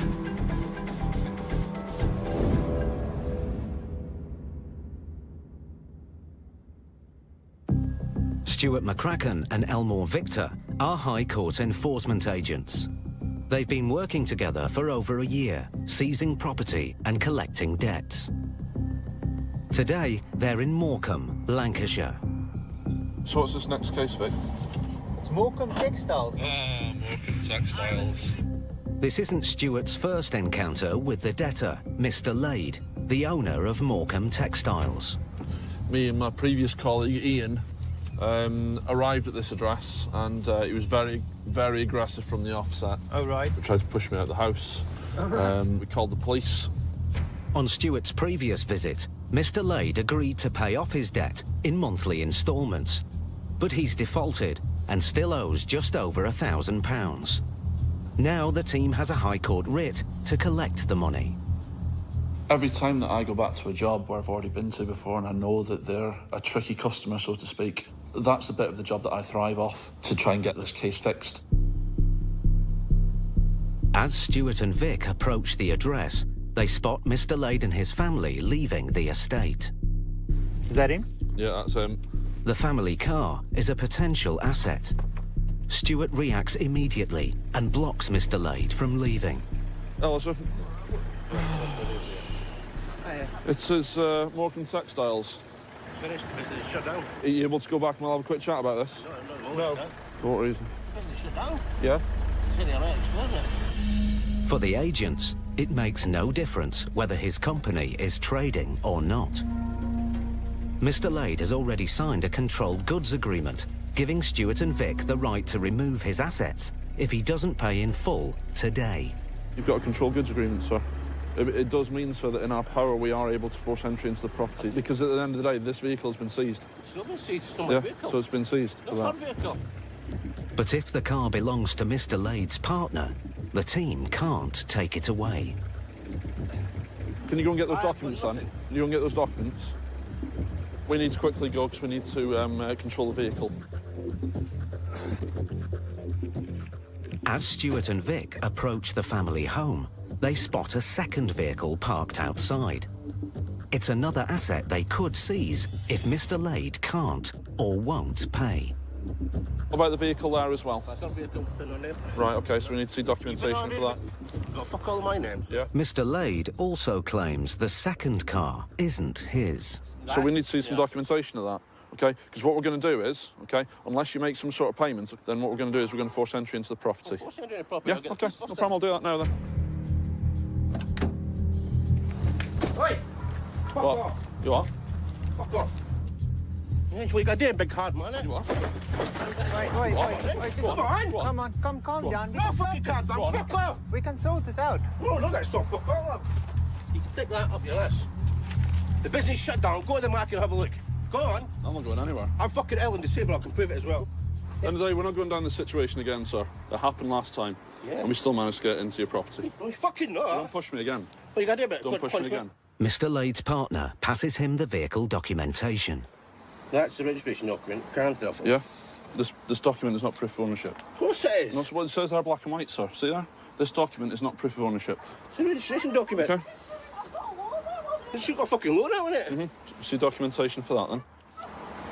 What do you mean documentation? That's it. You got a loan out on it, you'd have documentation for it. Listen, don't get smart. I'm not getting smart at all. No, go away. Shut it off. It's not going anywhere, sir. The vehicle's not going anywhere. Fucking is. It's not. Hey, you tell me what to fucking do. Fuck off. Mr. Lade's partner insists she bought the car with a bank loan. I took the loans out for the car. Right, I understand that, but have you got any documentations for that loan amount to say it's for the vehicle? I took the loan out. I spoke to the man on the phone. He asked what I took it out for. I But said you'd the have a car. loan document, but we need to see the documentation. If the car is on a finance agreement, the team can't seize it. Vic runs a check. Hi, Ed, you're right, mate. Yeah, not bad. Can you do the HPI for me, please? V for Victor, N for November. While Stuart looks over the paperwork from the bank. I took that out for the 18 months ago. You took pictures of that last time. Yeah, it's only an application. There's nothing to say. I'm not getting smart at all. I've got a job to do. Stuart isn't convinced that there is a loan. Just phone the police, can't you? Yeah, phone the police. I'll wait here. I'll show them the controlled goods agreement that you've signed, sir. Mr. Lade gets the police on the phone. Yeah, but they don't use threatening behaviour. Smile all you want, sir. They're threatening me to take season goods, which is actually, the business is shut down now. I'm off sick, I've been off sick for last year. Do you say the police are coming? Yeah, OK, we'll wait for them then. And once I show them the controlled goods agreement, sir, they will then grant me access into the property. OK? And we'll also be taking control of this vehicle and that vehicle as well. You're not. You're not having my car. Don't get aggressive with me. What you got to do about it? Don't What you got to do about it? Don't be What you got to do about it? Fucking dickhead. You can stand up all you want, sir. It's not going to change the situation. But you've signed a controlled goods agreement. You have. Do you want me to show you it? I'll show you it now. Yeah, go on, I'll show you it now. I'll show you it now. See, that's your signature there, sir. So see there. £500 per month for 8 months, starting the 68th, was when I last was inside your property, sir. That's been paid, nearly. No, it's not. There's still £1,068 left. That's why we're here today. If you can't afford the 500, that's fine. Can't afford fuck all. Vic confirms Stuart's suspicions about the loan. At this moment, this vehicle is free of finance. So if that loan was connected to it, it would have shown that it's on finance. So the vehicle will be removed.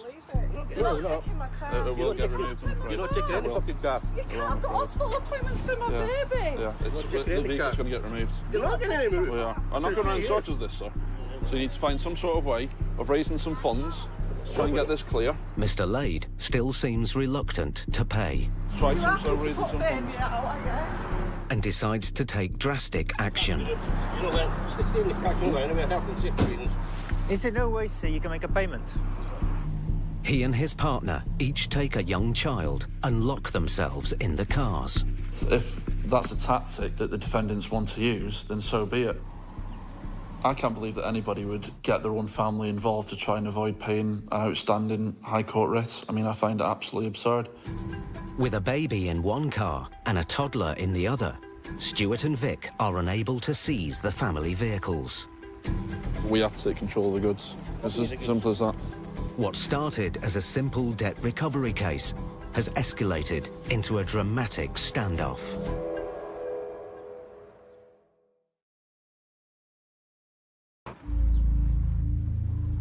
"30 minutes into the standoff, the police arrive on the scene. Hello. Hi there, officer.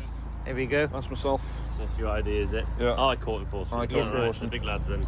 Stuart briefs the officer with the terms of the writ. And that's the agreement there, £500 for 8 months, starting the 6th of the 8th, 14. We want to try and sort some agreement out with the gentleman. Okay, I'll just speak to him, tell him what the situation is. Yeah, no problem at all. Yeah. Shortly after the police arrive, Mr. Lade emerges from his car with his accountant on the phone. Hello there. I believe I'm talking to the accountant with regards to Morecambe Textiles. Mr. Lade now claims that it's his closed-down limited company who's liable for the debt, and not him. Well, the writ itself is in the name of Morecambe Textiles, not Morecambe Textiles Limited. So it's a sole trader. Yes, it's not limited, I'm afraid. I just want to thank you for your time. All right, I'll pass you back now. Mr. Lade's tactic hasn't worked. The fact it's against him personally means that we are liable to either get locksmith, remove into the house, or remove the two vehicles. After an hour on site, Mr. Lade makes Stuart an unusual offer. Sorry? Not interested in the wallpaper, sir. It needs to be a payment. I thought you said you weren't working, sir. So what are you doing with what are you doing with the wallpaper then? The wallpaper is leftover stock from his closed-down business and worth almost £4,000. So how have you paid for that then? It's not been paid for, that's what I'm trying to... So we won't be taking control of them because you haven't paid for them, so they don't belong to you. Stuart's patience is running out. You need to offer something. I don't want to be here all day holding up your family. Yeah, well, I'll give you 30 minutes. I'll wait in the van, see what you can do, and then I'll speak to you off, and I'll do my best to try and help you out. We will work with you, Mr. Lade. Right, okay. The team start to make progress. If I give you 100 quid a day and 50 quid a month, that's all I can do. Because I'm off ill at the moment, sick. Can't you do £100 a month? It's going to be, they're not going to, because it's £1,000, 68, right? No, I can afford it. She's going to give me 50, I'll give you 50, 100 quid today. Yeah. And I'm going to offer 50 quid to 75 quid a month. Let me phone the office and let's see what they say, all right? If the offer is not accepted, the team may have to start taking goods. Right. They've said £100 a month, but it needs to be 250 today. Something we can do. Right. In that case, it'll be removal of goods. That's what they've said. Right, so 250 you want? Yeah. And then £100 £100 a month, yeah. After claiming he can't pay for nearly 2 hours, Mr. Lade finally agrees to the deal. And an adrenaline of the job that I enjoy. No, it's a pump. It's not, it's a fucking smash. There we go. Fucking... Oh, goodness gracious.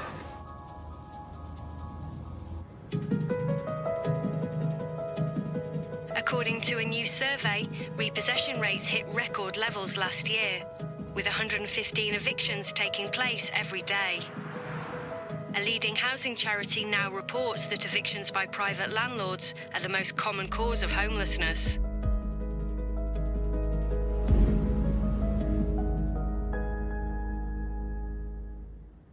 Compassionate and sympathetic, but he'll only still have an hour to get out.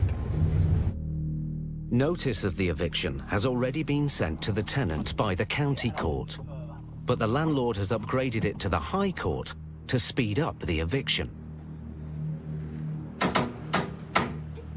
So the enforcement agents have come without warning.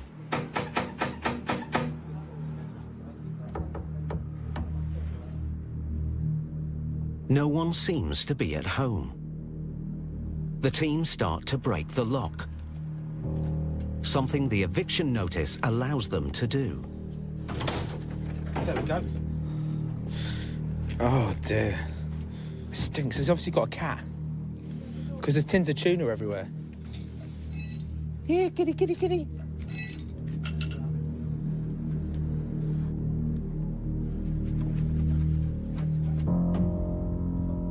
But the house isn't empty.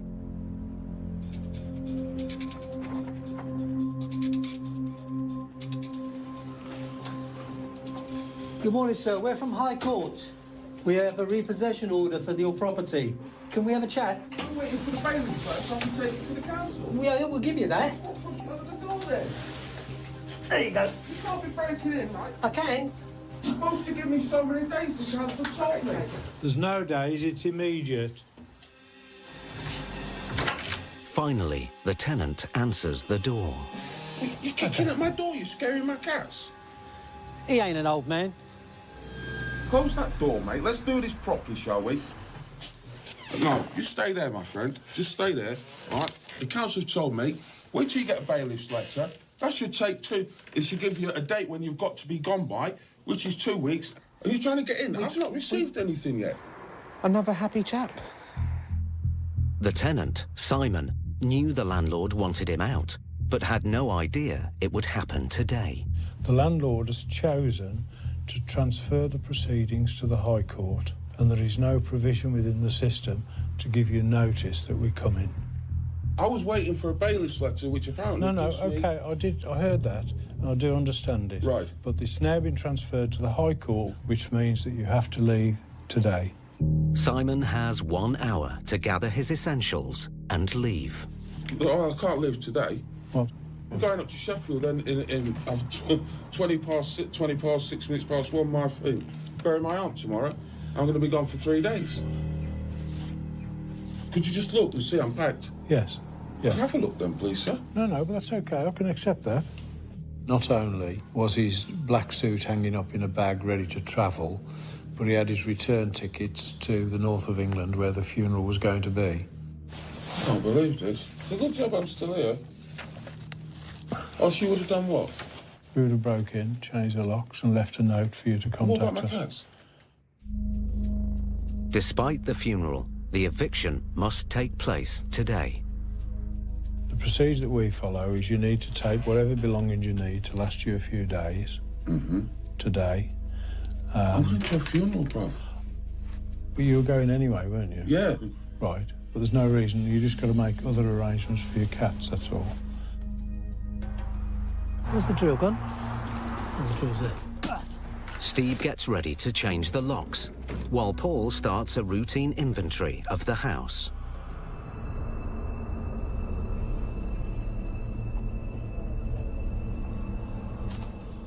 Just a bad way to live. Now, I'm disgusted to show you this, but you may as well see it. I refused to clean it. I was waiting for the council to see all the damp everywhere. Damp there, and there's the piece de resistance. And I can't touch it because it makes me poorly. And this has been going on for 6 years. Shithole place. Yeah, disgusting.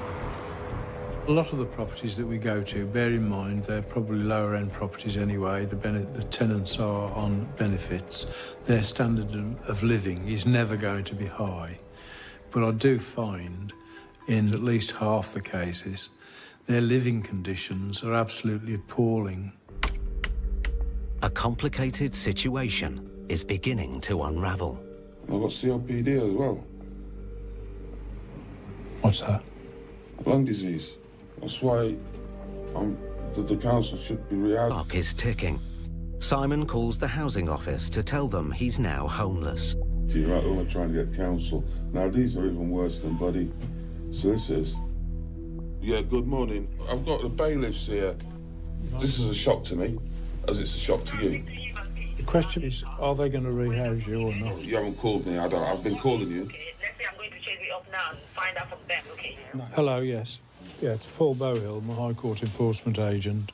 The landlord will make arrangements to come back and get his property out, but he does need to leave now. So, I mean, is there any accommodation arrangements that you've made for him?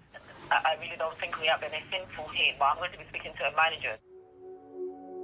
Despite being evicted, Simon is still not a housing priority. My conversation with the lady in the council office, it isn't guaranteed that they're going to rehouse you.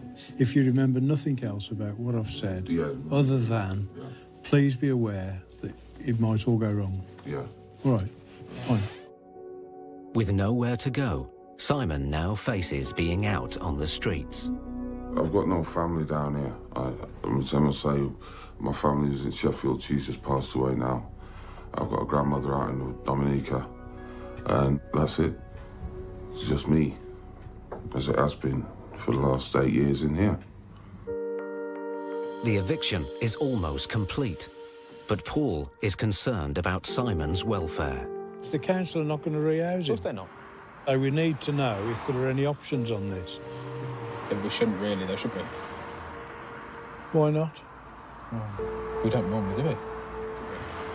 It's very rare that we alter the course of the eviction, and we will always take into account absolutely genuine circumstances. Moved by Simon's situation and his aunt's funeral, Paul wants to see if there's a chance the landlord might give him some extra time. Hello, it's Paul Bowhill. All right, OK, that's fine, no problem. Thank you very much, bye. Due to the exceptional circumstances, the landlord agrees to give Simon 1 more week. OK, we'll be back on Wednesday. Right. So when we come back on Wednesday next week, there can be no argument. You've been given a period of grace to get your property out. Top man. Simon's been given a second chance. But in 7 days' time, the team will be back. If he's still in the flat, Paul won't be so understanding. I don't want you and me to fall out. No, we won't, mate, no. But if we have to, we will. You've just done the right thing. I'll do the right thing by you. Right. You take care, sir. Thank you very much. Thank you very much.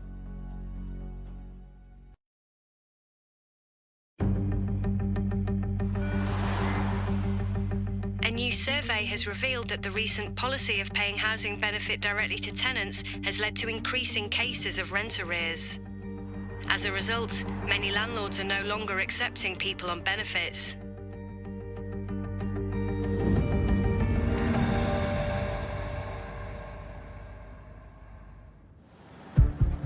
Hammersmith, London.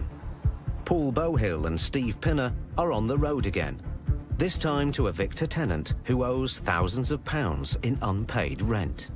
This is slightly unusual this morning, although we're not collecting it. There's 11 grand's worth of arrears. I know. On a flat. It's just here somewhere. 45. That's bound to be it. After renting her flat out through Hammersmith Council 11 months ago... Hello, pleased to meet you. Landlady Miradula Shuri is £11,000 out of pocket and wants the tenant out. If you keep back, sit in the car, just while we go through the ritual dance to start with, because if you're visible, it just creates a diversion. Perfect. Yeah, all right, lovely. Good luck. Thank you. Paul and Steve are not instructed to collect the unpaid rent. They're here to evict the tenant.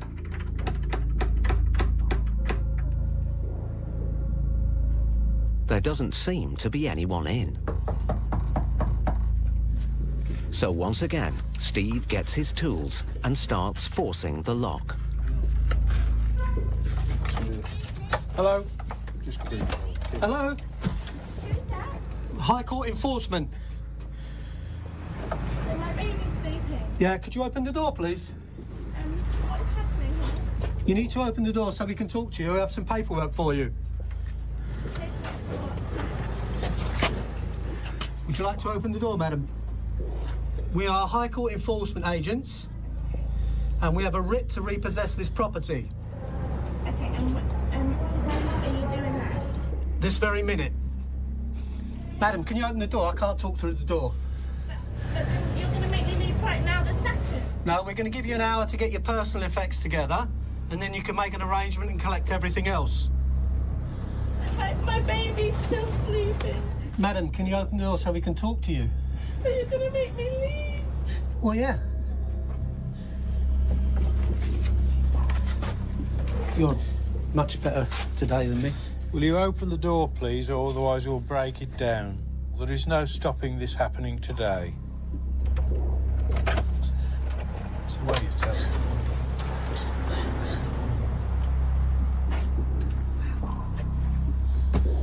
Property is now repossessed. So we've got an hour, please, to get your belongings together, and then you'll have to make an arrangement with the landlord to come and pick the rest out. There's about £11,000 in outstanding rent that's due. The bailiffs are here, and they said I have an hour to get my things out. The tenant, Adana, calls her mother. I've got an hour.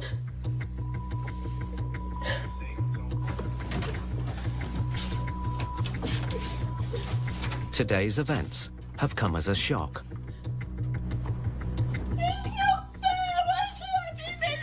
It's not fair that you owe the landlady £11,000 over. You've had plenty of warning of this. This has been going on for at least... I have a baby. I'm a single mother. You've had 9 months. I've had it's not been 9 months because the landlords keep lying.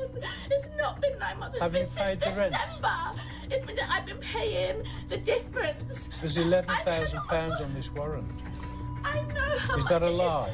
No, I'm not lying. I'm not saying that's a lie. I'm sorry, can I stop you there? Can I stop you there? It's now 9:20. You've got till 10 o'clock to be packed out. So if you'd like to get on packing. OK, all tears and all the usual, as expected. Adana receives housing benefit directly from the council, but the landlady claims that she was in arrears after only 1 month. I kept saying, I told you, you must pay the housing benefit directly to me, but she has to process the paperwork. So she's been getting £800 a month, housing benefit. She's been pocketing She's been housing. living on that. Exactly. She didn't respond to a single text, phone call, or letter, or email. Just went completely off the radar. Let me make this clear. There is no blame on you. Yeah. You're the victim Thank in you. this circumstance, and I acknowledge that. Thank you very much. I do. That's nice, because often... Because you're never going to get the money. It's Exactly. going to be a complete waste of time even thinking about it. Adana's mother arrives to help with the move. Try not to take everything, because you're up against it. The flat is full of clothes and toys. My friend's coming with his car, so we can just... Yep, OK.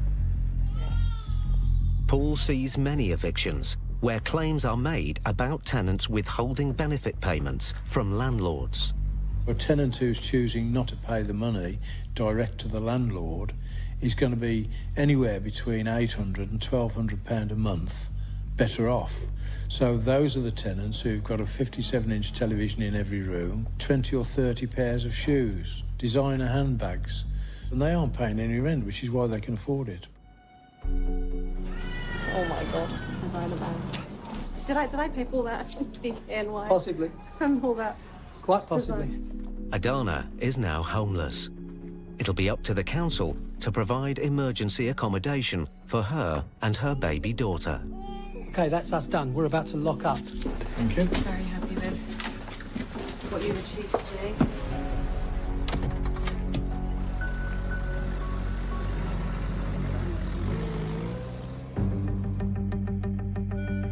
Despite the economic recovery, new figures reveal many businesses are still struggling, with over 100,000 county court judgments issued in 2014.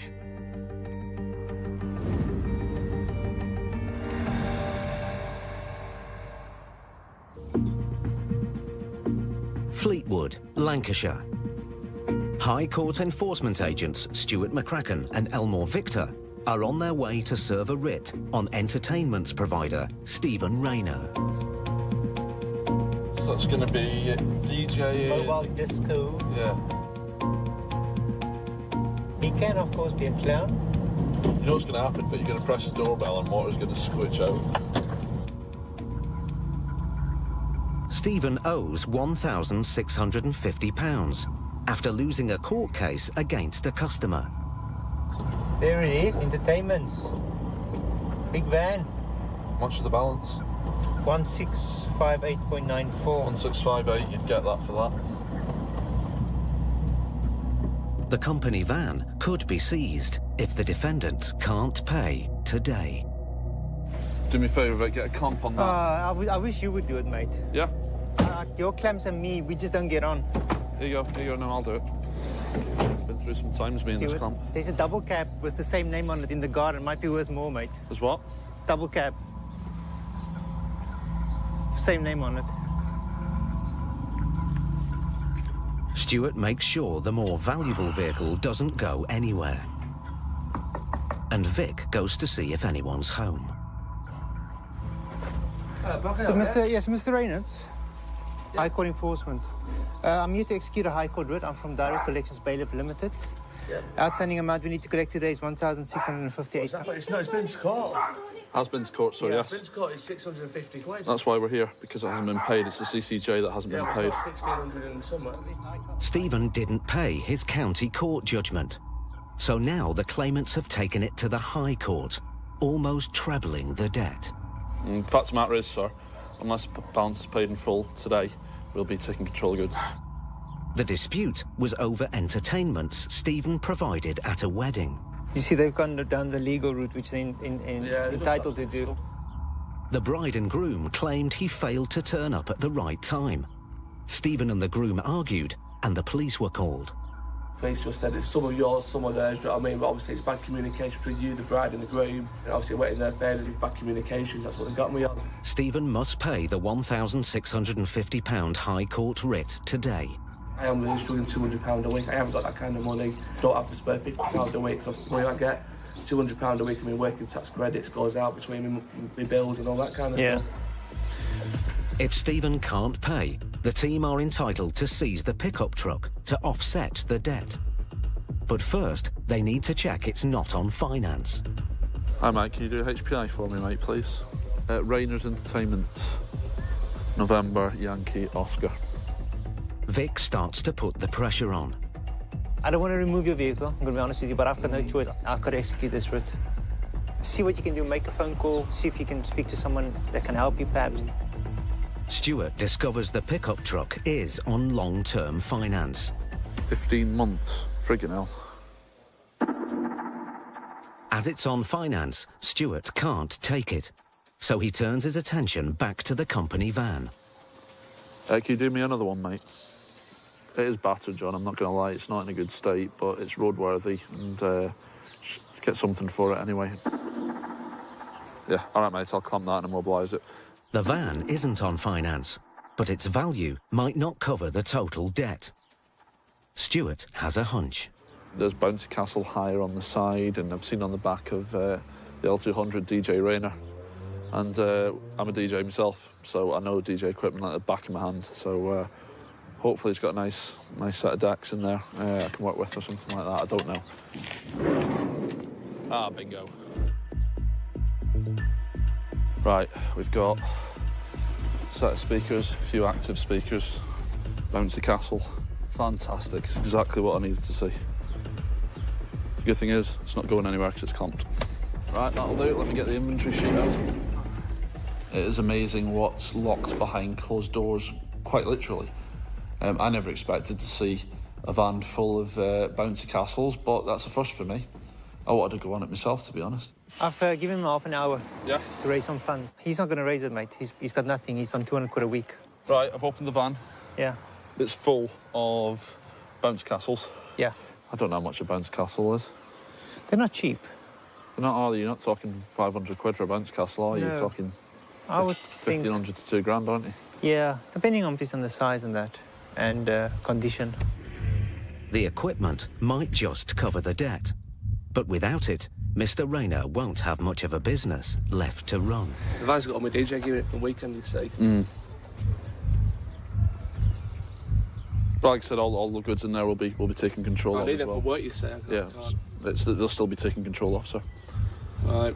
So you need to try and raise some funds. Yeah, I'm working best I can, do you know what I mean? There's only so much you can do when you're working, when you've got a bad reputation, do you know what I mean? People slang you off all over the internet, saying, you've done this, you've done that, they spread lies all over about your company and stuff like that. Yeah. I'm doing the best I can to keep a roof over my family's head, do you know what I mean? Yeah. When you're in that profession, and it's 100% about reputation, being in that situation, I did feel for him. Once a CCJ has been put against you, you are liable to have a High Court writ put against you as well. So you need to sort that situation out sooner rather than later. I mean, I am working 2 nights a week at 2 regular pub contracts, what I'm doing as well as my kids' parties and bits and bobs. Yeah. Do you know what I mean? So if you take the vehicle out, I can't even settle the 1650 in the future, can I, with you? If Mr. Rayner doesn't come up with a payment in half an hour, he stands to lose everything he's worked for. Now, the deadline is almost up. Vic asks him to pay one last time. Your first priority now is to try and raise the funds. That's the only way to stop this action going any further. You've got the power to actually close down a business and to take control of goods. They will either collect it in pounds and pence or will collect it in goods. So it's entirely up to themselves which way they want to go down. They take my van with me. I'm not working this weekend, obviously. I have to ring round my customers and say, sorry, unfortunately, this has happened. Obviously, I've got nothing. I can't supply the kids' party this weekend. As Stuart starts to list the goods in the van, Stephen reappears with his father-in-law on the phone. I'll have a word with them now and see what they say. Yeah, I'll put them on the phone to you now. Yep, who's this? All right, okay. Hello? Hiya. Hello there, so you're through to Mr. McCracken, I can help. I'm at work at the moment. Right. I've got a credit card, it's at home. I've definitely got it, I can assure you that. I'm not, you know what I mean? I understand you're trying to, I understand that you're trying to help. It's business, aren't you? Yes. You know what I mean? Yeah, it's, we haven't got a choice, so you say so. It's a bit naughty to take his business, but you do what you have to do, you Yeah, know? yeah, exactly right, sir. But there's a problem. When can this payment be made, sir? Because we can take payments over the phone. I don't finish work till 4:30, my card's at home. Right. If my boss comes back earlier, I can nip home for it. We would have taken control goods by then, sir. I'll pass you back now. Stuart has his reasons for rejecting the offer. The reason why we can't accept a payment at 4:30 is because what happens now, we leave, the van goes to work, we don't see the DJ gear again. We're here now to take control of goods. The goods are safe in the van, we've clamped it. We ain't leaving until we get the full balance, as simple as that. The team gives Stephen's father-in-law 30 minutes to make the payment. Or they'll take the company van and all its contents. So we'll go wait in our van, like I said, and then we'll wait from there, all right? The team play the waiting game. A payment over the phone, is it? And their patience pays off. Hello there, sir. Did you say you were able to make payments on the phone, is that right? OK, I'll give the card hold copy to Stephen, and then he can pass that on to you. All right then, so I'll pass you back now. Thanks for the payment. There you go. There we go, sorted. Thanks to his father-in-law, Mr. Rayner's business can continue trading. Cracking result, that.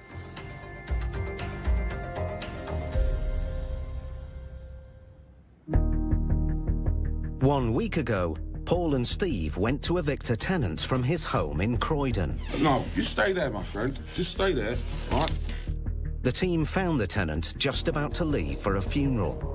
I'm going up to Sheffield to bury my aunt tomorrow. The tenant, Simon, was in poor health and living in squalid conditions. No, I'm disgusted to show you this, but you may as well see it. Just a bad way to live. In a rare move, Paul asked the landlord to give Simon extra time to sort his life out. So when we come back on Wednesday next week, there can be no argument. Top man. Now Steve and Paul are back to see whether Simon has stuck to his side of the bargain. If he's not in the final throes of moving out, we will actually help him on his way. So we will evict him, because he's got no tenancy rights, no nothing. He's there as a guest of the landlord, under sufferance. If he's still in the flat, this time there'll be no second chances. Well, with a bit of luck, he might have gone, mightn't he? We live in hope. Hello, sir. All right. How are you doing? Nice to see you, sir. Simon is still at the flat, but he's almost ready to leave. Well, you've had a good old clean-up, bud. Yeah. Cat's all gone. Yeah, I put them away yesterday when he's kennels. All right.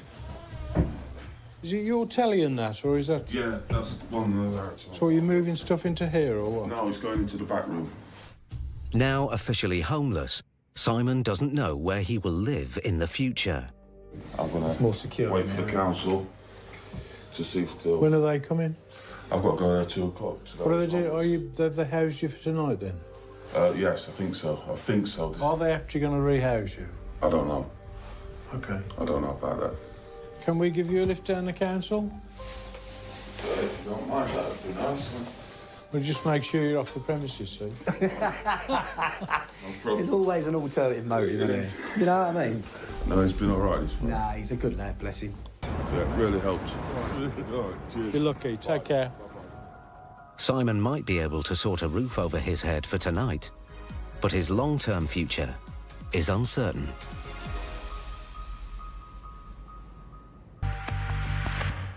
Next time, a routine eviction turns into a battle for Paul and Phil. To coin the legal term, they're on their arse in the street.